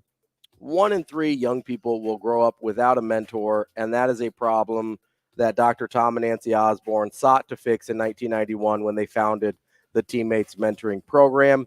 It is their mission to positively impact the world by inspiring students to reach their full potential through mentoring. Mentors and mentees meet in school during the day for about 30 minutes once a week to chat, play games, do whatever. And it has been a big help, not only to the kids, the mentees, but many mentors say that they leave their mentoring time in a better place than when they arrived. Go to teammates.org for more information and to become a mentor today. Wanted to get to our keys to the game. We got a lot of really good stuff from DB there, but there were some more specific things. We talked a lot about kind of big picture stuff, and which I love doing, but there were some things specific to this Maryland game that I wanted to get to. Let's do it. And for me, the first is it has to do with Talia Tagovailoa, right? You can't let him get comfortable. He needs to not be able to spend 5, 6, 7 seconds trying to find a receiver, because then you're putting your secondary in a position to fail. It's really hard for any secondary, regardless of how good they are, to cover for that long. So the defensive line really needs to, whether it's the defensive line alone or whether they send plus pressure, which I think they're going to, because it doesn't sound like Prince Will is going to be available based on Rule's comments yesterday, how he's kind of still going through the protocol process. To me, getting that pressure on Tagovailoa to make sure he doesn't get comfortable is first and foremost the thing that has to happen, because if you allow him to just sit back there and read the defense, take his time, that's wrong. He will pick you apart, and Nebraska can't afford that, especially with, I mean, I think Malcolm's going to be back. Hartsock's going to be back tomorrow, but Deshaun Singleton has set back. He's not going to be back, and that was a tough bummer. To hear. They are, I don't know if anybody asked about Omar Brown, so we'll have to wait until Shane, that's your best friend. Is Omar going to play anytime soon? I hope so. So he was in the protocol as well, I think is what Rule said last time. So we'll have to see the injury report tomorrow to see if he's available, but you're dealing with a little bit of a banged up secondary, which makes that pass rush and pressure on Tagovailoa that much more important. I think that's a unanimous key. Absolutely. Containing Tagovailoa, focus on pass defense this week, because we know Maryland can't rush the football. Look, we even talked to Steve Sautter yesterday, who covers Maryland, is the analyst for the broadcast for Maryland. And he's like, hey guys, Maryland couldn't run the football last week. Our top rusher had how many yards? Oh yeah, -1 or something like that. -2, or it was mind blowing. I think hearing that the longest run was from a backup and it was 4 yards, or a third stringer. Regardless, you know that Maryland's not going to run all over you. Plus, Nebraska has such a good run defense that doesn't even have to be a focus, because if Maryland can't run the football and your defense is already that good, you don't even have to worry about practicing going through those motions, because you know for a fact it's going to be Tua's brother, Talia, that controls this game if Maryland is going to have a chance to win. And so that's why containment is such a big key. He's a difference maker. He may be the only difference maker on this team. You take him out of the game, what does Maryland have left? That's the focus for Nebraska this week. More on your point with the secondary, because I think that's a great key for this key. Don't be Jalen Johnson of last night. Please, act like you want to be there. And Nebraska wants to be there. Jalen Johnson does not want to be in Chicago, and he made that evident during the trade deadline. If you tackle, if you avoid, not really avoid, if you limit chunk plays, because this is a guy that can pick you apart. Yeah, he can. If you limit the chunk plays, there is no doubt in my mind that Nebraska can win this game, and I'm going to use this term, Ravi, comfortably. Oh, if you limit chunk plays, you contain Tagovailoa. He's going to get his yards. Yeah, he's going to get his scores. But if you limit the chunk plays and make it harder to get down the field, you can win this game comfortably. I mean, this isn't a game where you're going to hold Tagovailoa to 150 yards passing. Like, that's not something that's going to happen. What you have to do, like you said, which is a great point, you have to make his life just a little bit harder. Make him complete 3 or 4 passes to get the yardage instead of one big chunk. That makes it harder. Just stringing together successful plays is why those long, drawn-out drives are more rare and harder to execute on a consistent basis. That, to me, is a really good point there. My next key to this game is don't overexpose Heinrich Haarberg. I thought that was one of the biggest issues last week. You had 30-plus called pass plays, obviously only 28 actual passes because of the sacks, but over 30 called pass plays, and I really thought they'd put Haarberg in a position to not be successful with that. That is obviously not a strong suit at this point in his career. I understand you have to take shots. I think you have to be very choosy on when you decide to push the ball down the field or to put Haarberg in situations where he has to throw the football. I agree with Michael Rose-Ivey. He talked about this morning. He said like 15 to 18. That's on the high end for me in terms of passing attempts. I'd love it if they could win this game between that 12 and 15 pass attempt mark. But as long as it's under 20, I feel a lot more comfortable. You get up to that 25, 30 mark, and you get to a place where you're letting the defense see too much of a weakness in your quarterback and having him drop back and throw that many times. That to me is going to be really important, is how they take their shots with Haarberg. I'm going to stay on defense here.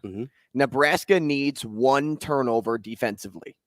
Last week, I'm like, hey, win the turnover margin, right? We say that every week, though. Hey, try to get even in the turnover margin. No, let's just have one defensive turnover this week. If the ball's on the ground, you're the one jumping on it. Yeah. You're the one going for the loose ball like you would in basketball. When the ball is out of somebody's hands and it's just kind of bouncing there, you're diving on the floor. It's the same thing here in football. You see that ball on the ground, you dive on it. Don't try to be a hero. Don't scoop it up. Try to take it for 6. Get that one turnover. If you can at least get one turnover, even if Haarberg throws 3 picks or 2 picks and Emmett Johnson drops a ball or somebody else has a fumble for this team, I think you can still win this game if you're -2 in the turnover margin. But let's see this defense have that takeaway, because you need that moment where you can just kind of like take the energy out of Maryland's sideline. Yeah. And so that's why having at least one turnover defensively could be key. Now, why I think this is possible, because Tony White and this defense came out, openly spoke this week about how they didn't play their best football. And I think that's going to light a spark underneath them. Well, and we heard DB talk about it, right? There were opportunities for turnovers. They just didn't finish the plays they needed. And I think a special performance is in the making right now. 9 turnovers in the last 4 games. That's what Maryland has to their number right now. It's time for Nebraska to join that stat. All right. Key number 3. Which is kind of our off-ball key, which I kind of like. Yeah. I don't know if you have like one like last week, because mine was score the first touchdown, which didn't work. Yeah. that didn't end up working. And yours was like something really unique that I'm like, yeah, that's a weird key. I have a weird key for my I've got one. I don't know if it's a weird one, but it's something that I think Sam talked about earlier in the week, and it's kind of a difficult thing to measure. But Nebraska needs to break even in special teams, right? Last week, special teams was a huge negative for them. They didn't punt the ball very well. Obviously, the punt return situation was a disaster, giving up tons of yardage with the fair catch game plan and not putting Ethan Nation out there and putting an unhealthy Billy Kemp out there instead. Buschini really struggled and gave up a bunch of yardage on some really just short and ineffective punts.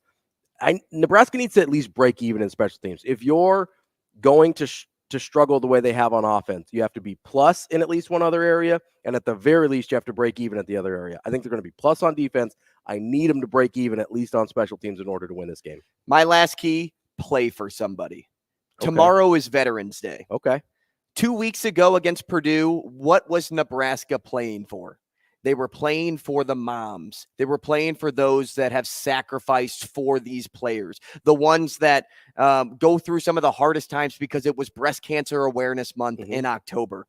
This is the day that you play for somebody. He talks about sacrifice then. Think about the sacrifice that our military men and women put forth every single day to keep our freedoms alive and allow those guys to play football and not worry about anything else going on outside of these borders. You play for somebody. Dedicate your performance to somebody that served. Take the values that these military men and women embody: honor, courage, commitment, loyalty, duty, respect, service before self, excellence in all we do. Apply that to this game this week. We've got our picks coming up next on Hurrdat Sports Radio. We will be back.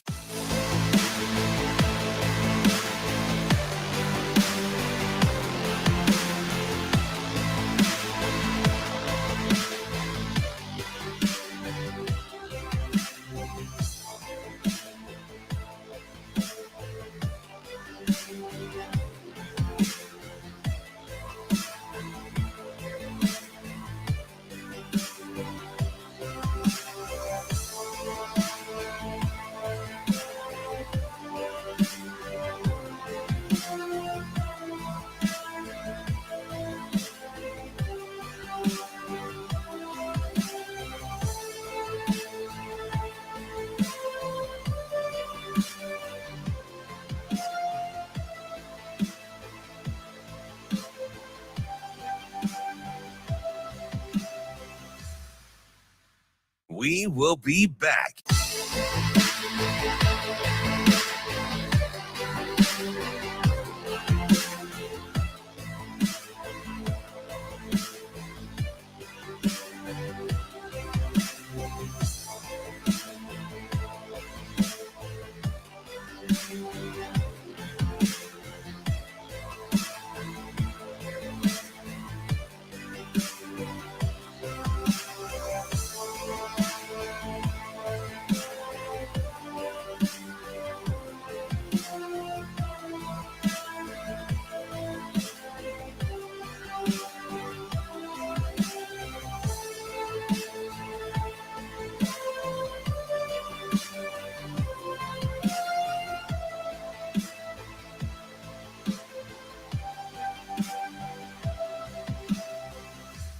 We will be back.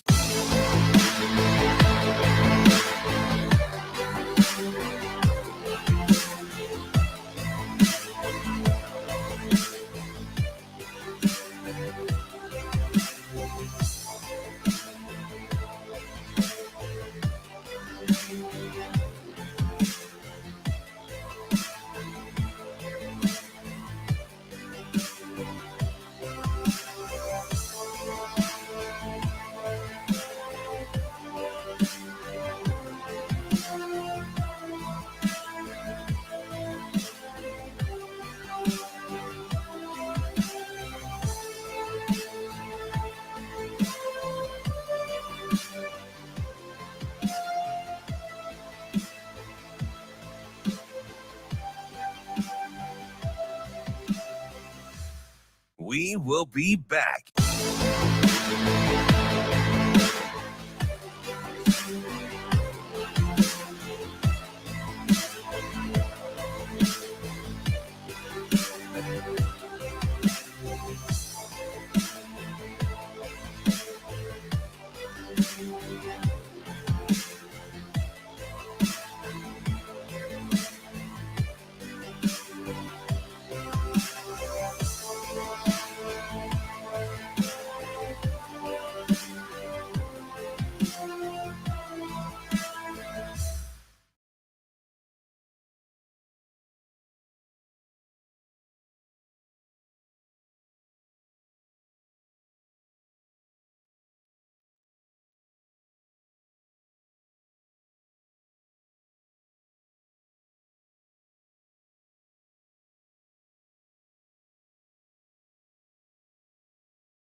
You're listening to Hurrdat Sports Radio.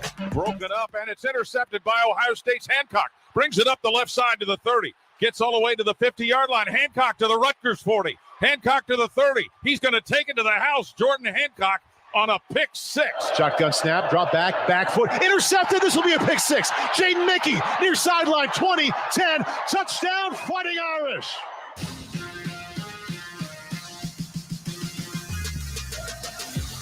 Wrapping up hour number 2 here on Hurrdat Sports Radio. I'm Ravi Lulla. Andrew Rogers here with me as well.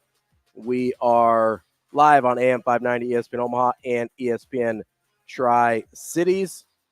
It is time for an adjusted version of the Warhorse Sportsbook Sports Cleanup. Yes, sir. We're going to clean up our picks for the weekend, and hopefully you can go clean up.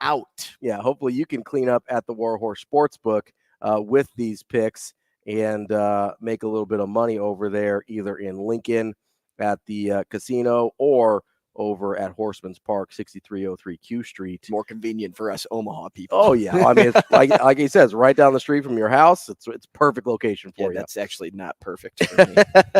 It's perfect for you. It may not be perfect for your bank account. Maybe that's what it's not perfect for my wallet. But we have we're going to do our football picks this weekend, 3 college, 3 NFL.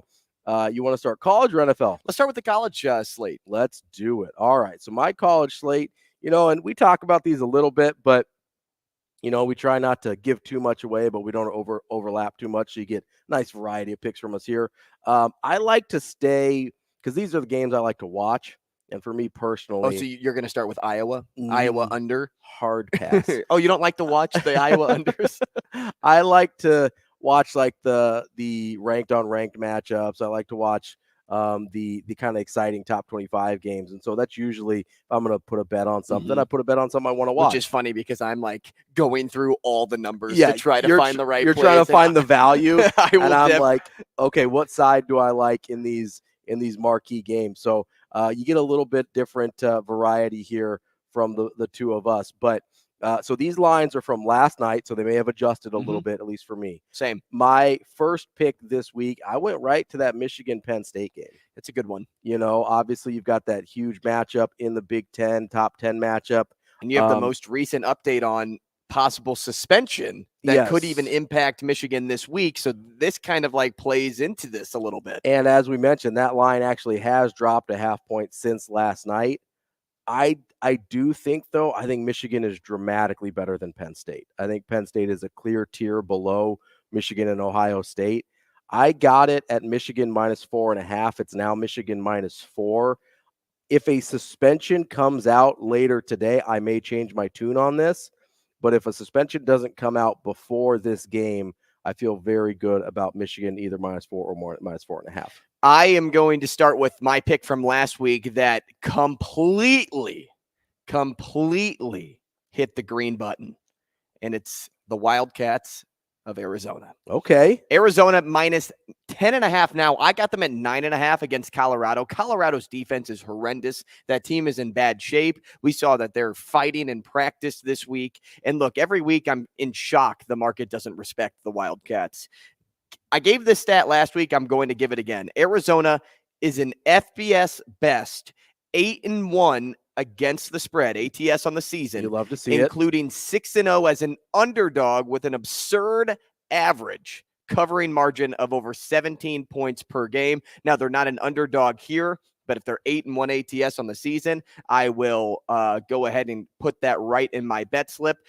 Remember, Arizona is a team that's probably playing the best football you would want from a team at this point in the season, and from that level of team, right? Like they were unranked and now they're ranked 23. Right, they're a very good team. They just upset UCLA. Yes, which was a great win for them. They've played, even in their 3 losses, they've played teams really competitively, really close. This is a team that I didn't think was going to be very good this year. I don't think a lot of people did. This is a team, Ravi, where you see their coach. And I have to look up their coach. Jed Fish, I believe. Yeah.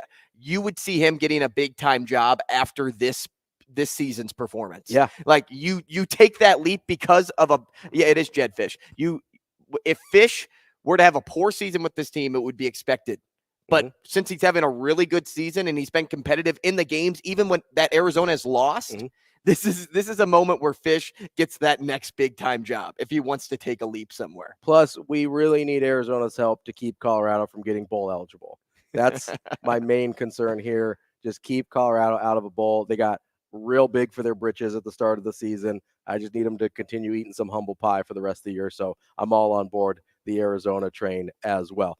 My second college pick, I'm going to go for a very, we talked with B. Edwards about these strange Big 12 matchups now with, Houston and Cincy. And now here's another one, Oklahoma State and UCF conference game. Oklahoma State and UCF. Okay. I've got Oklahoma State -2.5. I was really impressed with their win over Oklahoma. I thought I don't think UCF's played particularly well in conference. They're 1-5 in conference this year. All of the newcomers in the Big 12 have really struggled. That's a pretty small number. I get that it's a home game for UCF, but I like Oklahoma State here. I do think they're significantly better than UCF. I hate doing this, but Ravi, I'm going to fade you. Let's do it. I'm a UCF +2.5 fan this week. So this is probably turned into an avoidable game for our listeners. The reason I like UCF, even though the Knights have been struggling as of late, remember they gave Oklahoma a run for their money just a couple of weeks ago. I think, yes, the Cowboys are playing their best football, but UCF is a splash team that's just waiting for the opportunity to pull off an upset. And I think it's this week when Okie State is on a high. UCF 31-21 as a home underdog since 2005 or as a single-digit favorite. Plus, I really like John Reese Plumlee. I don't know why. I think I just like the way he plays. I'll take UCF. Yeah, that's fair. They are at home, just a 2.5-point dog at home. My last college game, one of the biggest ones of the weekend, I've got that Georgia and Ole Miss game. Oh, so we've got another top 10 matchup. Number 2, Georgia, number 9, Ole Miss.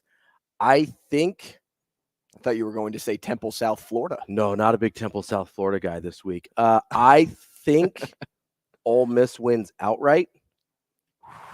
I like them with the plus. Come on, points. Lane Kiffin. It was plus 10.5 last night.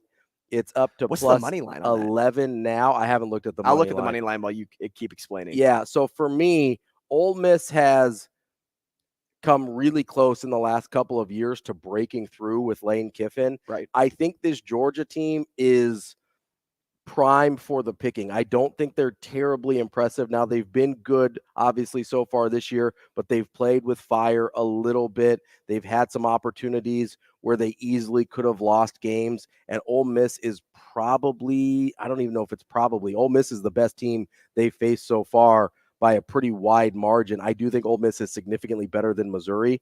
But they've had, Georgia's had struggle against Auburn, who is only okay. They had struggle in South Carolina, who's not very good.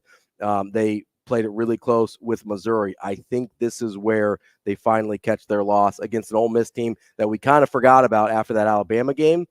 I think they catch the Bulldogs here. Crazy value at plus 300 if you want Ole Miss on the money line. I like them to win outright. I think they are. So I probably am taking the points to give myself a little bit of leeway there, but maybe a little bit of smaller play, half a unit on the money line there. I don't know. So my last play on the college slate, it's Veterans Day. Yeah. I'm taking Air Force -19 against Hawaii. I've been waiting for this line to go down a little bit because it seemed to be trending up. It was 19.5 last night. I'll take it at -19 today. And strictly, I'm going off numbers here. Even though Air Force lost a bad one to Army. Trying to get a bounce back week. Air Force is 8-0 straight up, 6-2 ATS over its previous 8 outings in conference play. On the other side, Hawaii, 1-4 straight up and 1-4 ATS in its last 5 games in conference play. They're 1-6 in its previous 7. The Rainbow Warriors are 0-4-1 ATS in their 5 showings at home this season.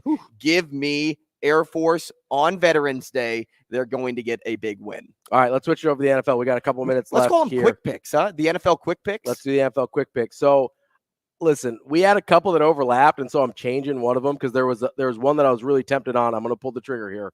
I want the Giants plus 17. Stop it. That's too big of a number. Stop it. Tommy DeVito is not him. I don't think He's the not Cowboys. him, man. No, that's fine. I don't think the Cowboys are him either. Any of them. Dude, the Cowboys could win the NFC East.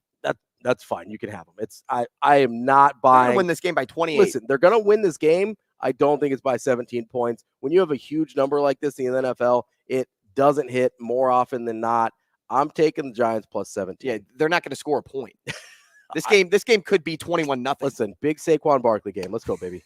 Bengals -6.5 against Houston. I know Houston just came off a big win, but Joe Burrow and that team, they're playing lights out. They're playing the best that they've been playing all season long. Give me the Bengals by 7 points. That's my second one as well. Or one of that.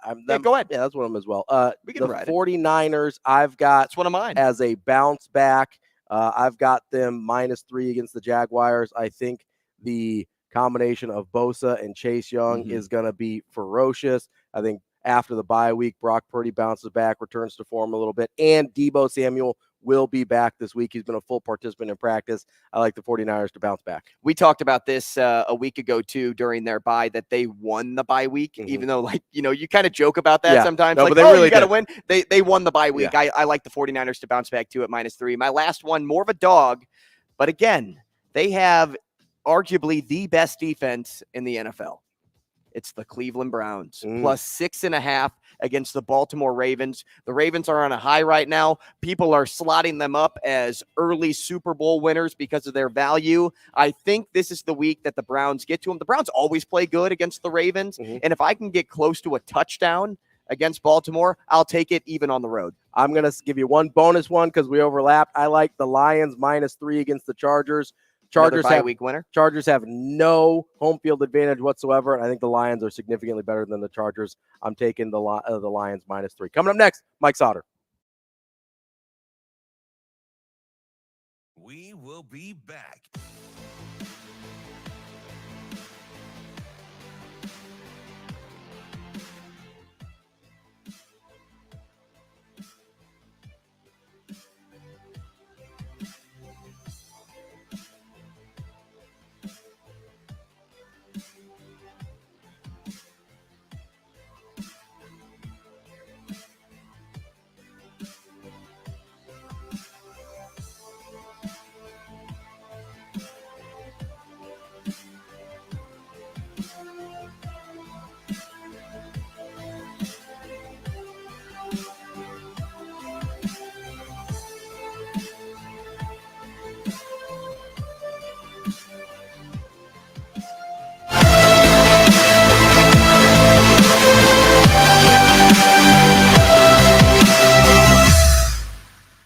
We will be back.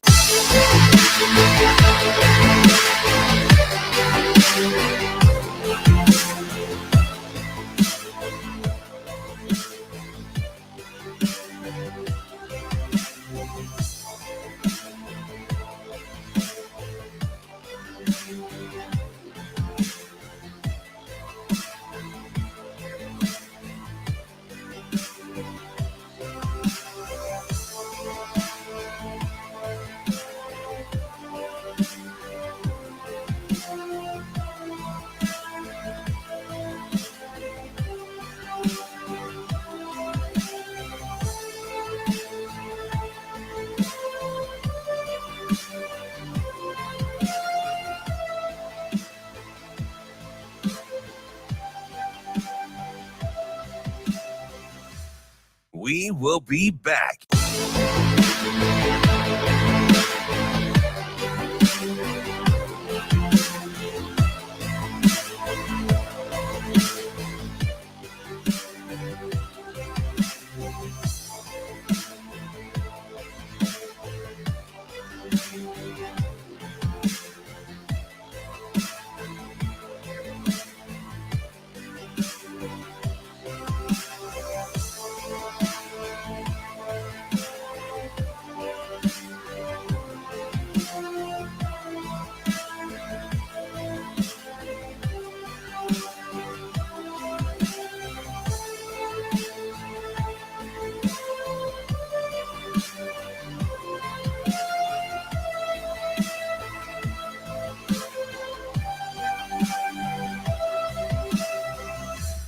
We will be back.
You're listening to Hurrdat Sports Radio.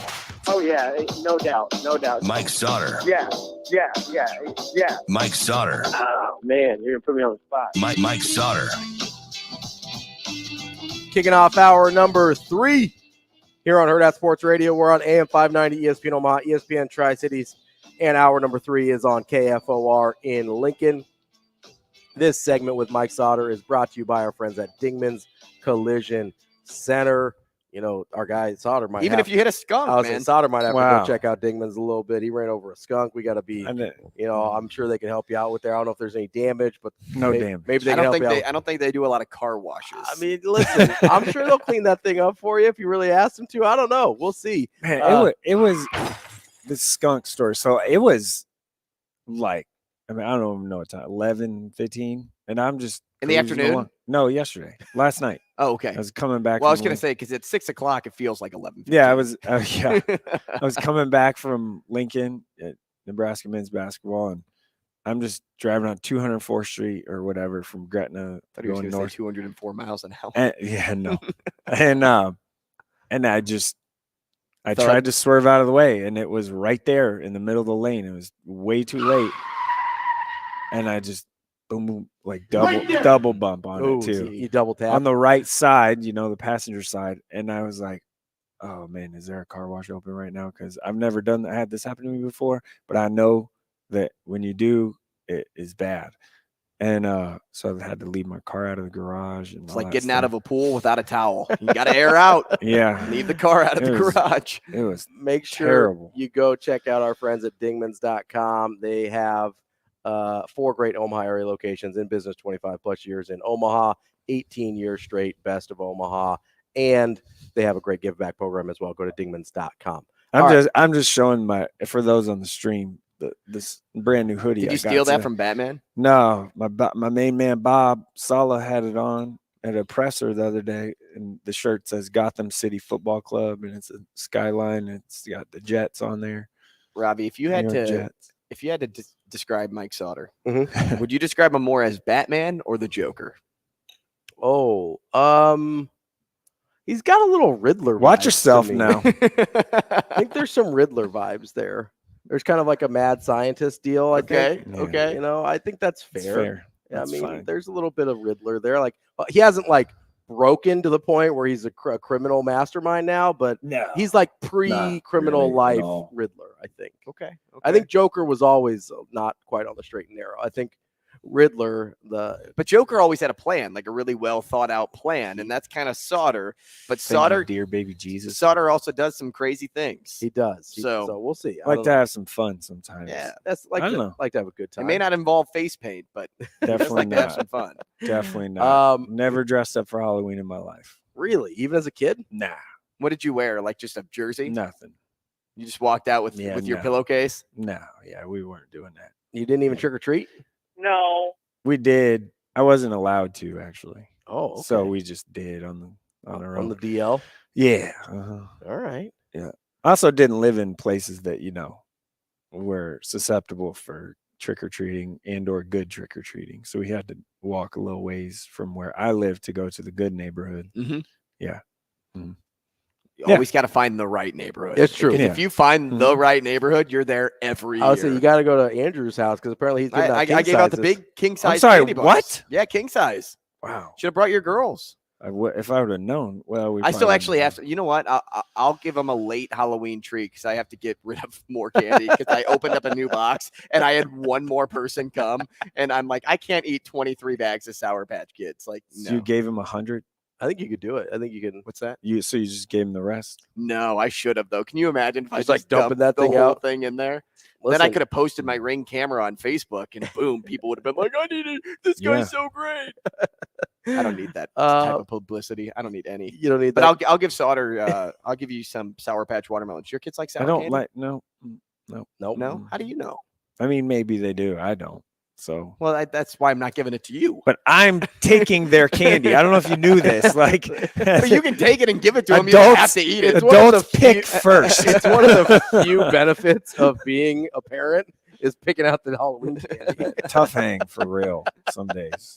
All right, so picking out Halloween candy like you're picking out games this week, huh? Or actually, you're probably just going to the only games allowed on the schedule. Let's before we hop into high school, I do want to. I know you were at Nebraska basketball. Oh yeah, that's last cool. night. Both. Yeah. Every game. Let's hop into that. Which the offensive performance could have been described as a little sour last night as well against Florida A&M. They put up 81 points, which on the surface looks okay. They only shot about 41% from the field. Didn't shoot it particularly well from three or the free throw line. Just kind of your thoughts and take. And obviously they're missing, Tominaga, their best offensive player, so that has to be taken into account as well.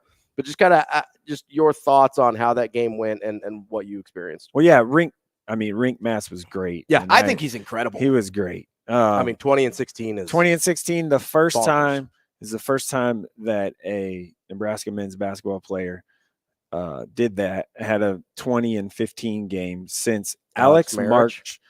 February 13th, 2008. I know he doesn't want to get rid of and the they mask. actually lost that game. That sounds about right. So I know he doesn't want to get rid of the mask, but how incredibly important would it be to keep the mask on? That's what I in the post, But you do great work. Post game thoughts writing. I said that. I said, why not keep the mask on after the season he's had to start? I mean, he's been tremendous. And I did ask him after he was available. Like a little after Rip the Hamilton game. situation. Just keep it on. Just keep it. Yeah. He was one of the players available after the game. I did ask him, and he's he was very quick. No. So Rink's a good guy, and they're gonna need him, man. Like they're gonna need him a lot. Be interested to see when Casey comes back. Sounds like it'll be Monday. How that fits. Like, okay, who's the one of the starting five the last two games that ends up coming off the bench? Yeah. Likely CJ Wilcher, I'm guessing. Him or Bryce Williams. Bryce played well too. So that one will be interesting. They have a lot of guys that are not a lot of separation, if you will, in their first 10. So you can't play 12 guys. So what is it going to look like? At some point, it's going to get pared down. And Eli Rice is a freshman. He's shot the ball really well the last two games. So where does he fit? Also, I'll be interested to see what they do defensively. I do think there's limitations there. Meaning there isn't a lot of quick twitch guys. And when you get to Big Ten play, you're going to run into some of that, right? And can they score enough to make up for the defensive deficiencies? Yeah. I mean, they're big guys and strong, and I'm not saying that. What I'm saying is there isn't a ton of, natural length guys with super long arms and wingspans and quick twitchy, right? Like there isn't just a lot of that. Hands always up though. Yeah. Fred Hoiberg's defenses. Well, I will say verticality was awesome. Yeah. Not as good last night, but Florida A&M didn't really challenge the rim that much.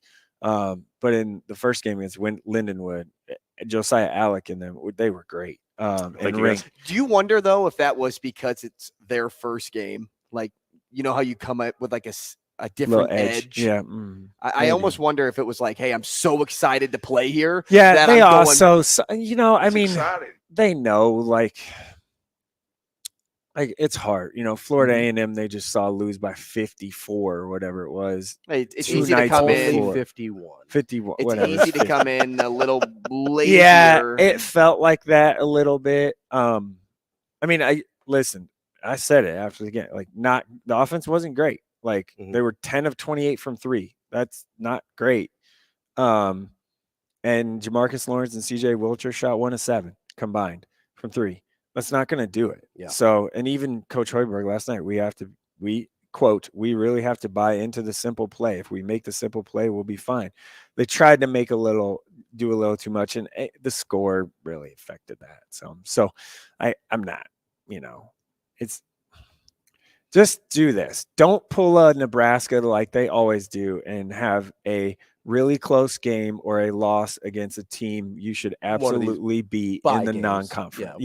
Don't lose a bye game. They lose them all the time. Don't do that. If generally they don't at least once a year. They lose a bye game. Right. Yeah. If they don't do that, they'll be fine.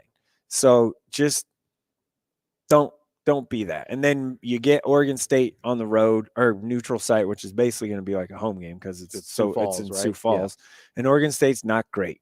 So you you win that one. And then, hey, Kansas State lost a game already. Not Didn't the look same, good. Yeah, not the same Kansas State team. So you No. play them on the road, though, which is tough down there. It's a really tough place to play. Mhm. So if they're juiced up, they Yeah. might not be. Right. So that one's a little tough. And then Creighton. And Creighton is phenomenal. Like offensively, Creighton's phenomenal. So, but that Creighton game is in Lincoln. Yeah. So maybe that's a little bit different, and it's always been close, and all of that. So I think there are 9 wins for sure in the non-conference. Yeah. Like those are that's a must. If 9 winnable games for sure. Absolutely. Yeah. Like I think that's Well, and that's how on the low end. Oh yeah. I mean, you and that's got how they get to their number of dancing. Right. In order to dance, you have to win these Yeah, games. we talked 9 about is this. the minimum to get to be able to and then if you're 9-3 in the non-con, I'm- or if you're I'm 10, pretty- I I'm think pretty it's more happy. like it's going to be at if you least can 10 get to 10 and then you go 500 in conference, you're right in that Yeah, conversation. you're at 19 wins. And that's right where you need to be. Yeah. So 18's probably the lowest you can be. right. And then above from that, everything's just a bonus. And like we talked about on Monday, their RPI will jump. Yes. Like when they get in the conference, Absolutely. so. Let's switch gears here to high school. Obviously, you've got the state semifinals tonight. Yeah. Which of the Class A matchups do you find more intriguing? Elkhorn South, Millard South, or Westside, Millard West? They're just so close. Like Elkhorn to me, South, in Millard terms South. of intrigue. Elkhorn South, Millard South. And here's The first why. game they played this year was super weird. Yeah, it was really weird. So Carson Rauner, that's the game he Got hurt. Got hurt. Yep. And that's a pretty traumatic. It was a pretty But Elkhorn traumatic South injury. has picked it up. Running the ball. So as a high school kid, if you're senior starting quarterback, the guy you're Like all riding in on, with, goes down, and it's that traumatic. Like it was a it was a big big play. deal. Yeah. And they had 2 and it was defensive touchdowns in the first early, half. and like so if that guy goes down and it's early in the game, it's hard. It can get away. Emotionally for a high school kid. Yeah. And they're already getting beat because of turnovers and stuff like that. So I don't know. Can Brady Bosquet run the ball effectively enough to get it done? I don't know, because that Millard South defensive line is really good. But up front, Millard South or Elkhorn South defensively is also good. But I just don't know their defense. Elkhorn South's defense is going to have to keep them in the game. I don't know if they can. They're able to do that.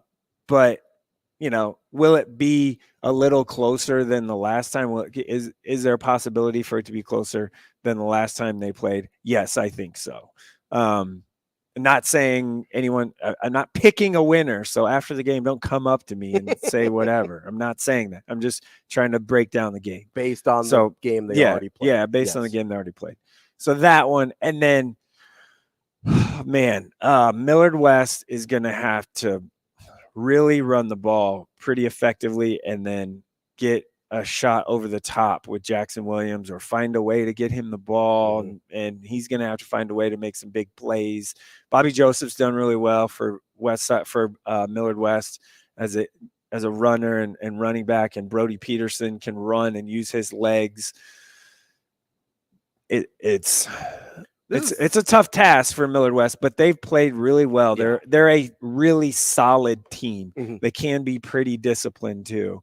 I just, gosh, it's a buzzsaw bad, like a big one. Yeah. So seniors last game at Phelps Field at Westside, it's going to be lit. Like it's going to be juiced up. Yeah. There isn't the volleyball game that's happening. And last Friday we're playing a state volleyball match. So everyone, all the fans and student sections, everything's going to be there. And it'll be, seniors this group of seniors has lost one game. It was state title against seniors Gretna? have lost 2 games. 2 games. State in their title career. against Gretna and then North Platte last year. Is that it? 2 games in their high school career. That's not very many. It's pretty good. That's not very many. Yeah. I mean, that's pretty good. Yeah. Something. Caleb Benny's lost 1 game. Yeah. Oh, don't worry. DB and I were texting a little bit, and he's like, "Yeah, he's only lost 1." Plus, let's see here. He had sent that the senior group has last game for the seniors. Yeah, they lost 2 games. Yeah, 2 games. Yeah. In terms of because numbers, I don't know about you, but I count the Gretna game. Yeah, I do. So Yeah, I mean, I know it was played. State doesn't, but it was played. Gretna won the state championship. They won the game. Right. Like I was saw there. It. I saw it. Yeah, I was there.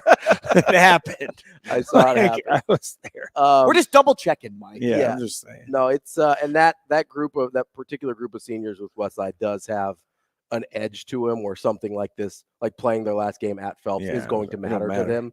Whereas not all groups have that same mentality. Yeah, I go back to this. Like, I don't know. The people that aren't Westside, fans or people or whatever, they're like, all people do is talk about Westside and da da da da da. I'm like, listen, they deserve to be talked about. Yeah, it's easy to talk about a good team. Probably more than what they're getting, because I will tell you, for me, I'm very conscious of it because the heat that people give me is all you talk about, whatever. So I'm very conscious. I'm like, okay, yeah, I need to talk about other thing.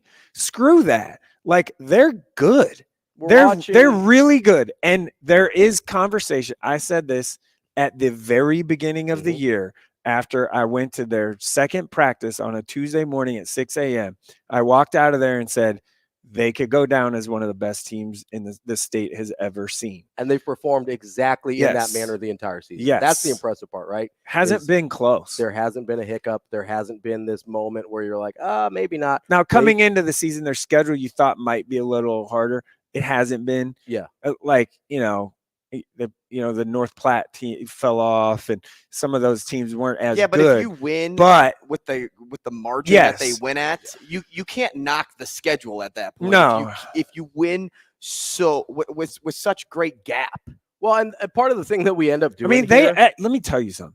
They smacked Bellevue West on Friday. It wasn't close. It was worse than the first time. It wasn't close. And Bell West actually was moving the football down the field at points in that game pretty well. And the ridiculous they could not capitalize. Westside won 49-0 and had the ball for just under 9 minutes in the game. That's insane. That's insane. Time of possession was like the most 4 times. Irrelevant 3 things times ever in that game. game. It was crazy. That's like a crazy stat. Yeah. There's just in high school that doesn't It's happen. one of those things where you have to acknowledge, hey, regardless of how this plays out, we're watching one of the better teams in state history right now, and they deserve to be talked about. It'll be, yeah, for sure. And it'll be, it's so hard to quantify. Did that people say this in conversation. 2019 with Bell West? Like, Yeah. you talk about them too much? Probably, yeah. Yeah, and that's just what happens. But they It comes deserve When to be teams are that good, Right. that's just what you do. It comes with the territory. If there's a team in the NFL right now that is undefeated, like remember when the Patriots went undefeated all the way to the Super Bowl we and don't want lost? to talk about Right, but just think about it. Like, they got talked about Yeah, because they more. were undefeated That's and just a what really good happens. team. Yeah, It's it's what just you do. happens. Yeah. I do think, okay, am backing off of that a little bit. Like, Millard South's a good team. They are. Millard South is going to be the favorite the next 2 years. Oh yeah, I don't they're think it's much close. younger. They're. I mean, I don't ton of think- sophomores on that team. They're very, very, very young and I talented. think they are clearly the favorite in Class A the next 2 years. 2 years. Don't talk about it too much now. And if they can get to the final this year, great experience for them. And if somehow they can win it, even better, right? Sure, Like yeah. so. I do like. I mean, I like Nolan Feller coming back from North South is huge big for deal. them. Yeah. Huge. And I'm just gonna keep riding that Feller kid's pretty good. Saying that I do. I got a Class B question for you, and it's Yeah, kind of yeah. it's The B games are very well, intriguing, and I want to yes. spin it off of what Going Ravi to be a total had of said. about 28 points in both of them. Because I think the reason you Like went Iowa with and more Rutgers. intrigue, you went with more intrigue in the 2-3 game in A was because Westside is just so dominant. Right. It's kind of like that in B though with Bennington. Even though they had a close one with Norris, a really close call, they're still like a super dominant team. And I'm assuming you lean Scott Catholic Waverly with the most intrigue. Yeah, game. for sure. Well, yeah, I think I think Scott Waverly is going to be a bad war. Well, I mean, think about it like that state final. It's going to be a Bennington, Scott, defensive war. Back to week like, one. I don't think there's going to be a lot of points. I mean, maybe there is. I don't know. A lot of really good athletes. Up front's going to clearly be the key because both teams have a bunch of good athletes on the outside, and running games are really good. Waverly's defense has been phenomenal. Mm-hmm. Kind of under the radar all year. First kind of real big test for Waverly, though. This game? We'll see. Yeah. And that field, that'll be that'll be there a huge. Chance, and I'm setting the number. Oh, you tell me, is there a chance that the two games combined in Class B total come in under 60 points? Yeah, for sure. Under 50 points. I was going to go like 48. So what do you think the final score is in both games? Like, okay, the first 14, time, like in the neighborhood. Yeah. I'm not saying to pick a team, but the like first time, Bennington Elkhorn North played the first time. It was 14-0. Okay. And that was the night, it was 3-4 weeks ago. That was the night that it was super windy, and the wind out of the north, west side, freezing cold. Game, Freezing cold, super windy night. I was there for that game, and it was 14-0. No one could throw the ball at all. And both teams, for some reason, kept trying to run it to the outside. I was like, man, tonight, maybe just try and go north and south and just keep going north and south. They were a lot of east-west. I even remember commenting to someone like, why are they just run it straight? So that changes, right? The weather, it'll be cold, but the wind won't be as big. That was just huge. You couldn't even throw that night. That's a big one. Even though Bennington did pop a huge one, like their first drive, it was like I don't want to call it fake, but a quarterback look. I was running, then step back and hit it, right? So that one's big. So we'll see if Elkhorn North can muster up some sort of offense against a phenomenal. It is amazing. Incredible. Their defense is amazing. Said this last week. You have to score 21 to beat them. Norris got to 20. Norris got to 20, and it was 23-20.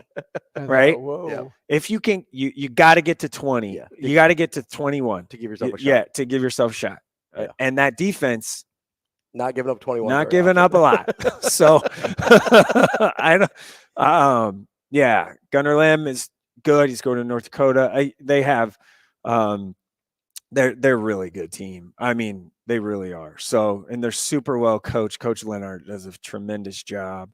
And frankly, Chase Lofton didn't have a catch last game in that game. So, I mean, he's got to show up tonight. So that's something. We'll see. I think both games, typical Class B, just run it, pound it down your throat kind of stuff. Maybe. Yeah. I don't know. Maybe it'll be a little more opened up tonight after watching film because the weather's okay. Yeah.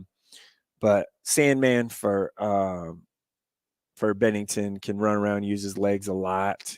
He likes to use it. Can take some risky throws though. So if you can get one of them, if you're Elkhorn North, I just don't know. They got to try and score 21. I don't know if they can. All right, that is Class B. Coming up next, we'll make sure we didn't miss anything in high school football. We will do some Veterans Day remembrance as well. And then at 9:45, we will get to Matt Vrzal to wrap up the show. All that and more coming up on Hurrdat Sports Radio, AM 590 ESPN Omaha, ESPN Tri-Cities, and KFOR in Lincoln.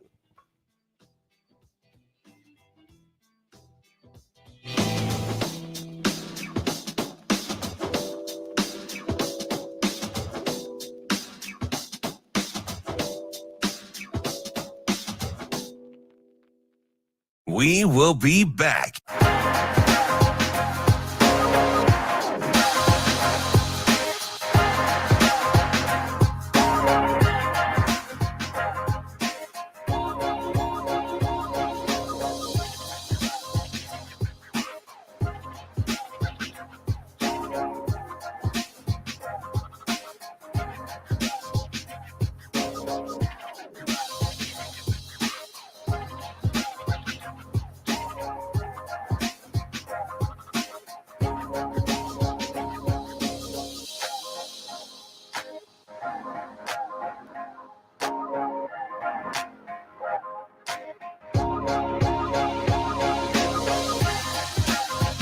We will be back.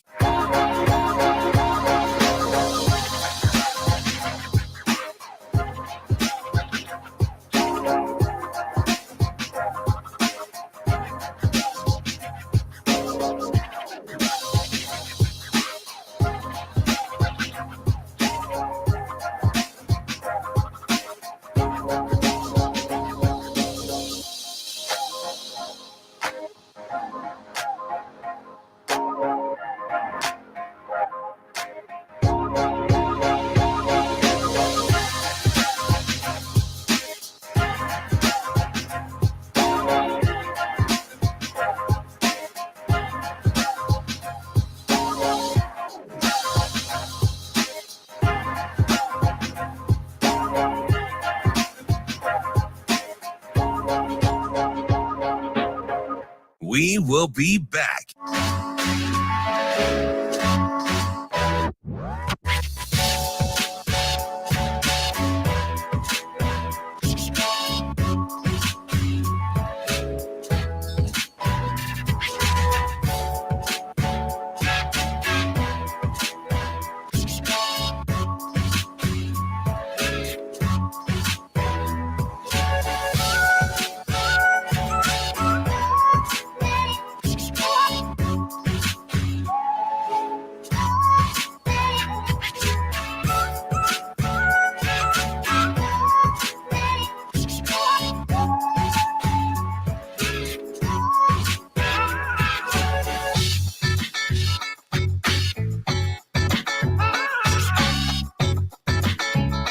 We will be back.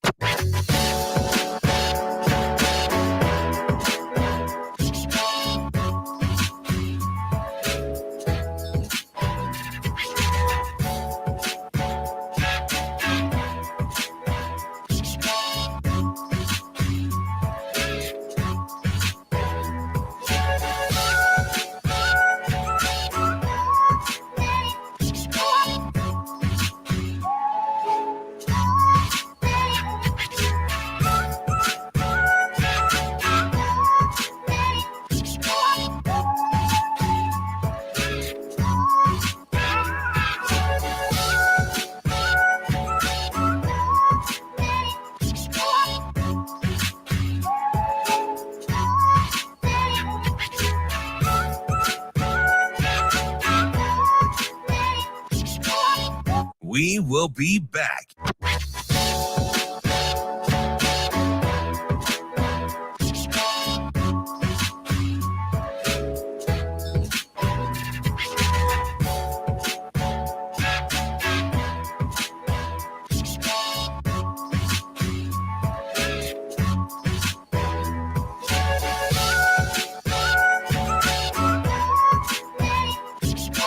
We will be back.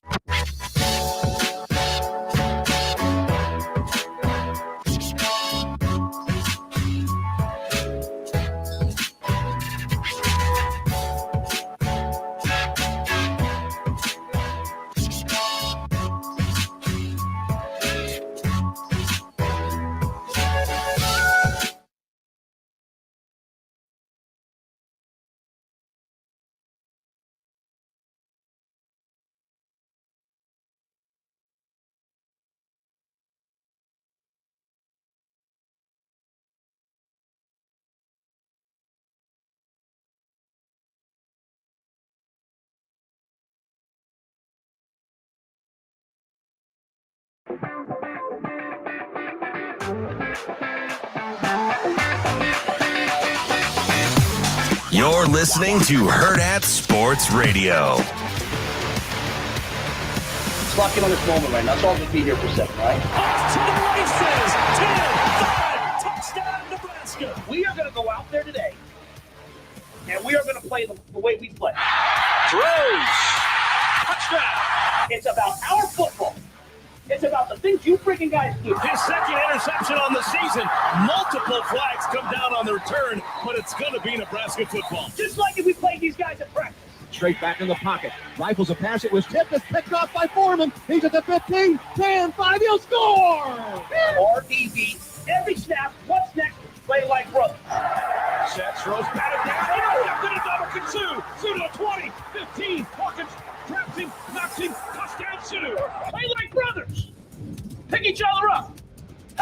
out tonight, man.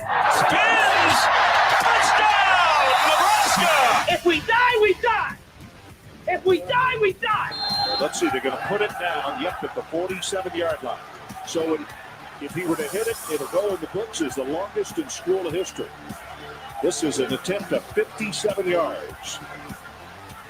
Does he have enough? Is it long enough? He got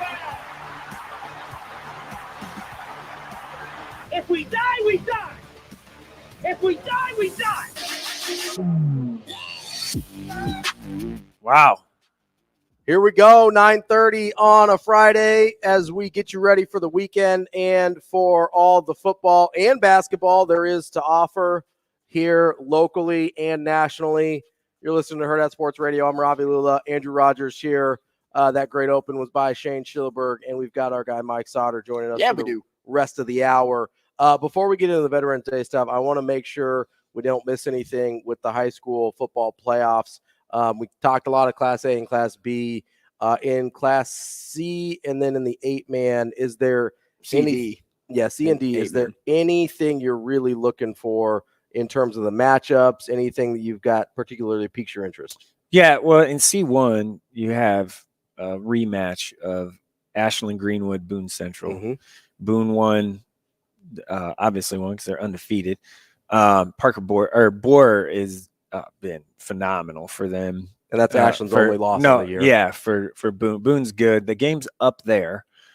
In Albion. It's up and over, I guess, a little bit from Ashland. But Ashland's pretty good too. Drake Zimmerman. You have probably the two best. Yeah, I feel pretty good about saying it. Not probably. The two best running backs in C1 in that game were Drake Zimmerman from Ashland, Boer from Boone, and I was gonna say Albion, which isn't right. So yeah, up there, a little different. Ashland's pretty good team. Just a matter of, I think the Boone Central can throw a lot like the kitchen sink at you a little bit offensively. So, yeah, that one I think could be pretty decently close. And then Sydney comes to Wahoo this afternoon, 3:30, and Sydney's on a roll, man. Mm-hmm. Like their one loss was to Ogallala. That's a rivalry game. Beating Pierce out there 41-34. It'll be Wahoo didn't score a bunch against Broken Bow. I'll be at that game in Wahoo at 3:30. So Warrior fans with the blue track. And you going out there and you're just going to get to the track and go, wahoo! No, that's not you. That would be super weird. You're not a fan of the Mario Brothers at all. I don't even know what you're talking about. It's not a little Mario. I have no idea what you're saying. It's all right. Just keep on rolling. Anyway, so C2, and then you go back down to C2. Norfolk Catholic's been the favorite all year. And obviously they've won a landslide, kind of like West Side and A. Yeah, they've won a ton. And Fillmore Central, though, man, undefeated, heck of a year for them. Obviously Norfolk Catholic's the clear favorite to win that. And Ord UTAN. Ord's two losses are to Norfolk Catholic and Battle Creek when Battle Creek was fully healthy at the beginning of the year and was number 2 ranked team the entire season. So Ord is obviously traditionally very good. Mm-hmm. They're really well coached. That one, if you had a Norfolk Catholic Ord final, it wouldn't surprise you. But what about UTAN? Man? UTAN came in as a 10 seed. Listen to me. I'm listening. What I need to come with something catchy, and I forgot. I missed the moment right there. Wackard their running back. They will hand that ball to that man 45 times if they have to win the game. He's walking on Nebraska. And they will just pound you. And that's what they did at Oakland Craig. They just pounded them. Mm-hmm. So, yeah, UTAN could be pretty interesting. I think the game's out in Ord, though. Well, it's higher seed. Right? Yeah, higher seed. Mm-hmm. So, yeah, that one is a little trip out west. Ord's probably loving this. Ord's a little farther out there. A little bit farther out there. Yeah, considering they thought that maybe we're gonna have to go to Oakland Craig. So yeah, would be pretty neat to see them. And then just real quick, if we go to 8-man D1 and D2, it's Stanton's been the best number 1 team all year in 8-man 1 or Class D1. But Sandy Creek, the Shaw's a huge last name out there in Sandy Creek. They got another one, and he's playing great. And what they did to Cross County, who has some talent on their team, 44-24 that's a pretty statement. Crofton has been right in that mix too, as far as top 5 team all year in our coaches poll. And then Exeter Milligan Friend, EMF, beating St. Pat's, which was actually St. Pat's was the number 1 team in our coaches poll the entire season, and EMF handling business out that way. So the D2 bracket, what's left in the semis, is extremely not surprising, interesting. Would that be the term? Yeah, interesting is a great term, because you have an 8 and a 4 that is Sandhill Thetford just smacking Johnson Brock. Big surprise there. It was. I mean, I saw Johnson Brock play this year. It's a big surprise. But South Loop is a team that's really good all year. South Loop's been a team, and Why Not's been a team that's been in the top of our rankings all year too. Why Not played Humphrey St. Francis week 1 or 2, I believe, and it was like 12-6. So for them to win 34-12 against a good young but good St. Francis team is good. And then hey, Howells Dodge in the semifinals. Imagine that. Mike Spears has a team in the semifinals. It's like no matter how 11, bad, a 16, it don't matter. Like you don't want to play them. You don't want to play them in November or late October because Spears is a stud. He's amazing. Yeah. Okay, I got it. Yeah. So that one will be good. And so Why Not did beat Howells Dodge early in the year too. So that's a rematch. So you got a little West and a little Northeast matchups in D2. You got the West on the top side and Northeast on the bottom. So yeah, that's good there. All right. In the last couple minutes here, I want to get to we've got a little honor session. Yeah, with Veterans Day. Obviously, it's being acknowledged today. It's actually tomorrow. But there's a rich history of athletes, a lot of flyovers in the in the military, and you want to do. So I have a list of top 20. This came out in 2011, though. I really struggled last night to find an updated list because, like, we know that Villanueva, who's with the Steelers, kind of a really iconic one as of late, was somebody that served too. But this is an all-time list of top athletes that also served in the military. I'm curious how many you guys can get. And now remember, way back when, a lot of people did. Basically everybody served. Yeah, right. So you had to, especially like World War II era. You had a bunch of them. So that's what I was forgetting about earlier. Right. I'm curious to see how many you guys can get. So you guys already listed some off during the break, but go ahead. All right. So I think Pat Tillman's number 1. Tillman is not number 1 on the list. He is number 6 on the list. So maybe number 1 on the list, Ted Williams. Yeah, Ted I was going to Williams say is Ted number Williams, 1 on the list. Yes. That was one of the best baseball players of all time, and obviously he was an incredible pilot too during World War II and Korea. Yeah, we'll see if you guys can get the top 10 before we go. I'm going to say Stan Musial. Musial is not on this list. Ooh, he did serve, so that's a miss on the list, but that's fine. Dave Robinson. He is number 10. Ooh, number 10 seems low. Huh, the Admiral? I mean, he has a nickname even. Roger Staubach. Staubach is 11. Okay. Man, I'm thrown off that Musial wasn't on the list there. You are missing one baseball player, one basketball, really iconic coach. Bob Krzyzewski. No and no. Mike what? Oh, they both. Oh no, they coached there. Yeah. Well, really good. Krzyzewski played there. Think about a team that's won a ton of national titles. Dean Smith. Roy Williams. UCLA. John Wooden was. That's right. Yep. Yeah. John Wooden is 9 or 8 rather. Good catcher. Major League Baseball catcher Johnny all Bench. time. Nope. Carl. No. Little guy, Yankees. Yogi Berra. Yogi Berra. He's 9. Yeah. One of the best pitchers of all time at 7. Bob Gibson. Their team just won a World Series. Nolan Ryan. No. Nolan Ryan. He is 7. What? He was in the. Oh, really? I didn't know that. Willie Mays is 5. Broke the barrier in Major League Baseball. Yeah. At number 4. Jackie Robinson. Oh yeah, that's right. He was Joe DiMaggio is 3, and Ty Cobb is number 2. Oof! Wow, tough hang, Ty Cobb.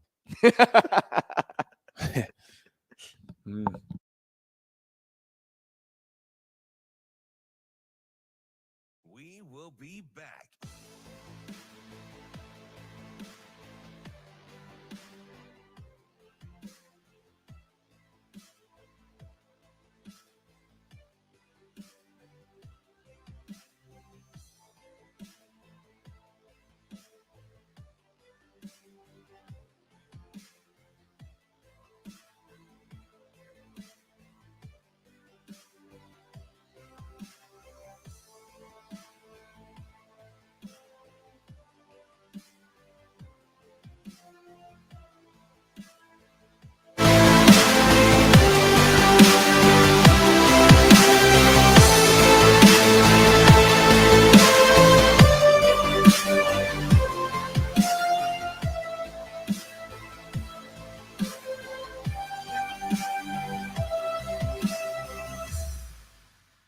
We will be back.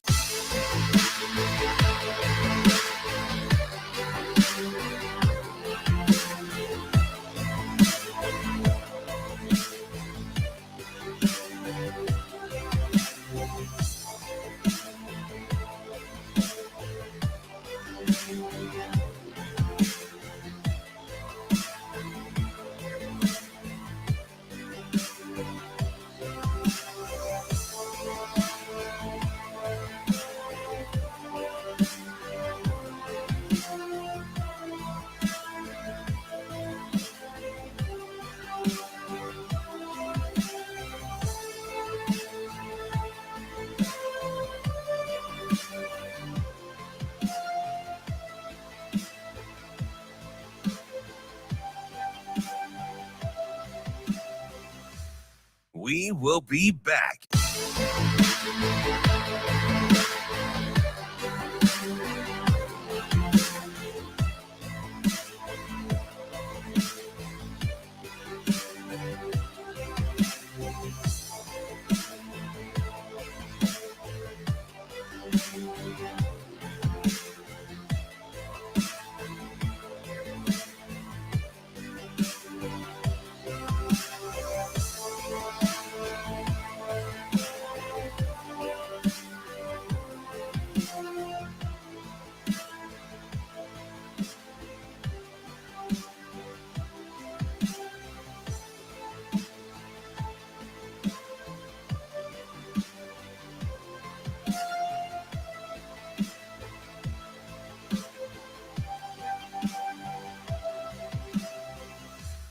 We will be back.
You're listening to Hurrdat Sports Radio. Now let's find out what Matt Vrzal is better at. Telling stories or making pizza. Matt. Matt's an exceptional young man. Matt Vrzal. Happy birthday, Matt. You know, Matt, he's a tremendous athlete. Matt Vrzal. Come on, Matt, I'm with you. You know, like Matt Vrzal, you're one of the sexiest people in the world, but you're not one of the most beautiful. How does that happen? Here is Matt Vrzal. All right, Matt, thank you very much. Wrapping up the show here on a Football Friday with our guy, Matt Vrzal, as we always do. Verz, how are you this morning? Good, boys. How you doing? Good. Got him slinging today, Verz? You slinging pies already? Yep. We got the big catering dining room. Will open at 3, and we'll go from there. God, one of these days I'm going to actually get lunch there, but you're always closed for Not that. on Friday. That is not true, Mike. Mike out here putting out some bad info. No, Verz, There's no truth to that, Mr. Sautter. Hey, that's my spot, though. It is. Verz, we appreciate you joining us. We know you're busy. As you look back towards the Michigan State game last week, were you as disappointed with the loss as I think a lot of people were, or did you, the way Nebraska had been playing, did you kind of expect their errors to catch up with them at some point? I think how that game is viewed is what your perspective or your outlook for the entire season is. Like I had little to no expectation for the season because you got new coaching staff again, pretty much same players, and then some of the players that transferred in didn't even win jobs. So to me right now, was it a disappointing thing? Yes. But if you look at the structure of the team, every team has one side of the football that is the dominant side, okay? For Nebraska this year, it is the defense. It is absolutely asinine to think that they are going to play a game, every game, and never have an off day, okay?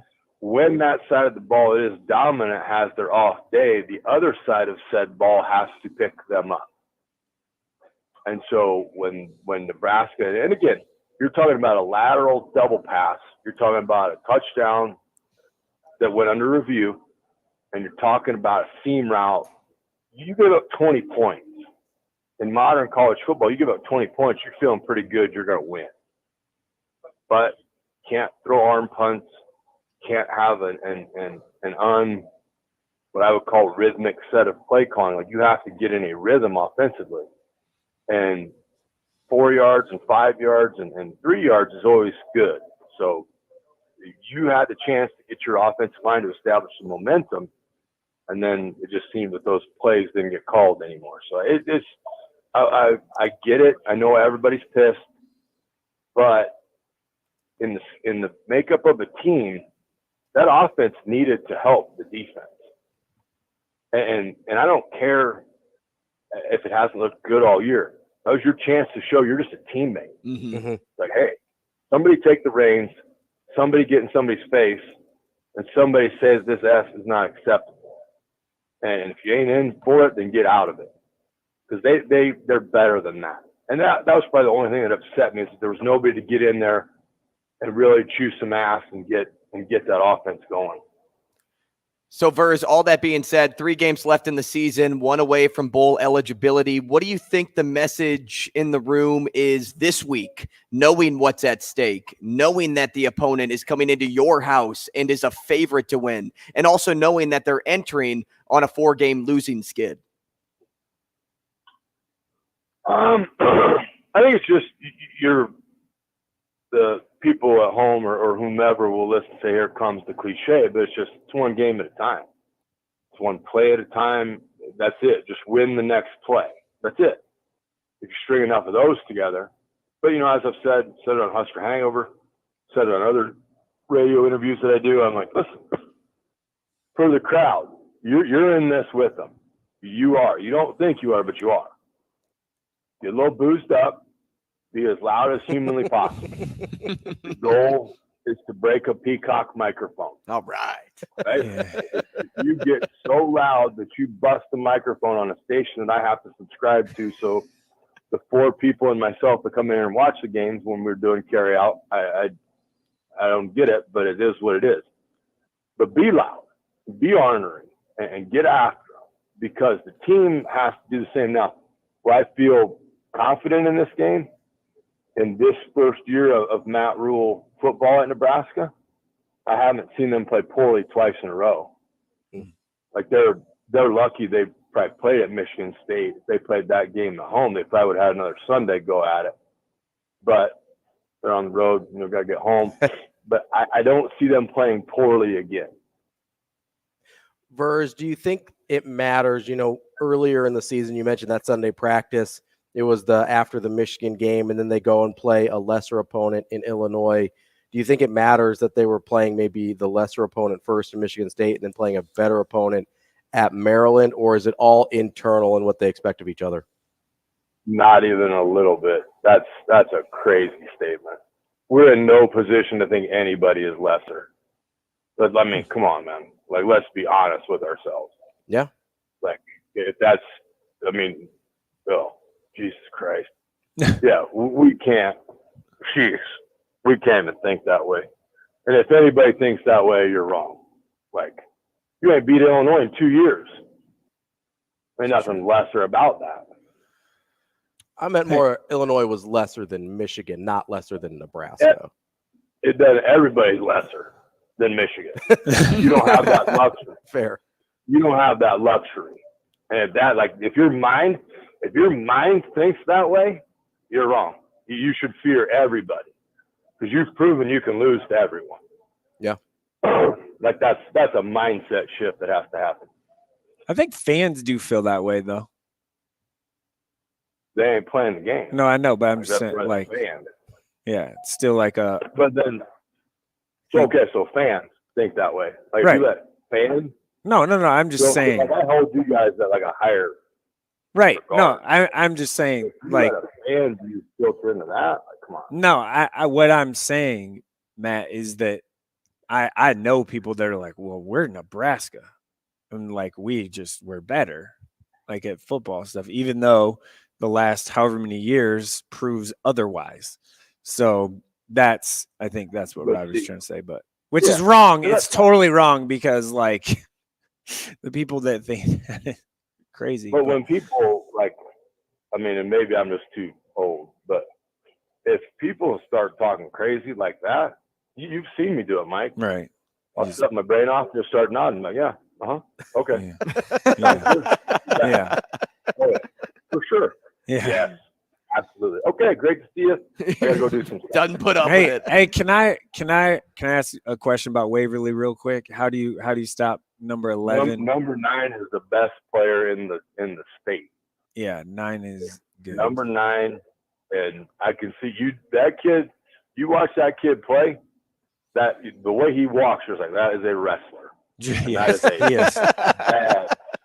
That is a bad. That dude wins state titles. Drew Moser is his name. They have 3. Yeah, I mean, he's number 9, sir. To me, number 9, sir. Nice, sir. Hi.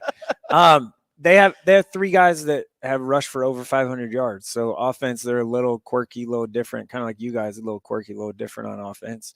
Probably be a low-scoring defensive game, I'm guessing. How are we quirky? I'm just okay. It's different than what everyone else is doing. Option. Oh, different than Chuck and Duck. Yeah, that. Yep. What Waverly has done, and I've watched some A. I've watched a lot of B. Some C. I haven't gotten to the D tape yet, but Waverly technically is the most sound offensive line that I have seen with my own 2 eyes. And they trust their kids a lot. And they got a couple that pull to harm. Like they don't pull to shield, they pull to harm. And it's awesome. Like it is awesome. So yes, they got 3 with 500, but they got 5 up front that got 1,500. Right. So I would put that probably more at the level they operate at. Yeah. Should be a good one though, I think. Should be a really good game. It is. Hopefully both teams by the end of it know we both played a game because I could see this one being a hitter. Also, not a lot of love lost Waverly on the Waverly side to Scott for some reason. I was there at the last time. I think it was playoff or quarterfinal game, and it was brutally cold that night. You probably still had shorts on, but I was looking like a snow Eskimo out there. And I remember that game. And now, hey, they have turf there, and the field's not a huge crown in the middle, so it's good. It's flat. It'd be a good game. I like the crown. Yeah, I like the crown's kind of old school, like gangster. They don't have it anymore. Right. They took that out when they put the turf in. They wanted to run downhill And they're like, yeah, we still got it. You can only see the opponent from the hip up. It was big in there. One of the rare times where running downhill was a literal. Yeah, it was. And they come out, they ring a bell and everything. Like it'll be juiced up in Waverly tonight for sure. Oh, yeah, you think? They don't like Scott for sure. I know that. Not one bit of it. Yeah. And I've tried to warn everybody. Like I told the parents, I was like, hey, maybe they like to set up a tailgate spot. Before I was like, maybe you guys just go tailgate in the parking lot.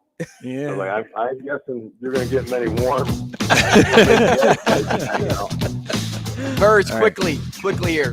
Give me a 10-second answer here. How was week one's loss to Bennington motivation for this Scud group to get back there and see him again?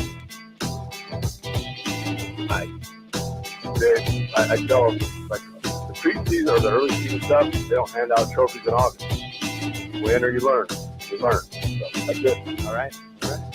That's Matt Vrzal, our guy, former Husker, owner of Paisan's Pizzeria. Verz, we appreciate it. Appreciate you as always. We'll talk to you next week. Have a good weekend. See ya. You can also hear Verz on Husker Hangover every week. That's all for the week. Have a good weekend.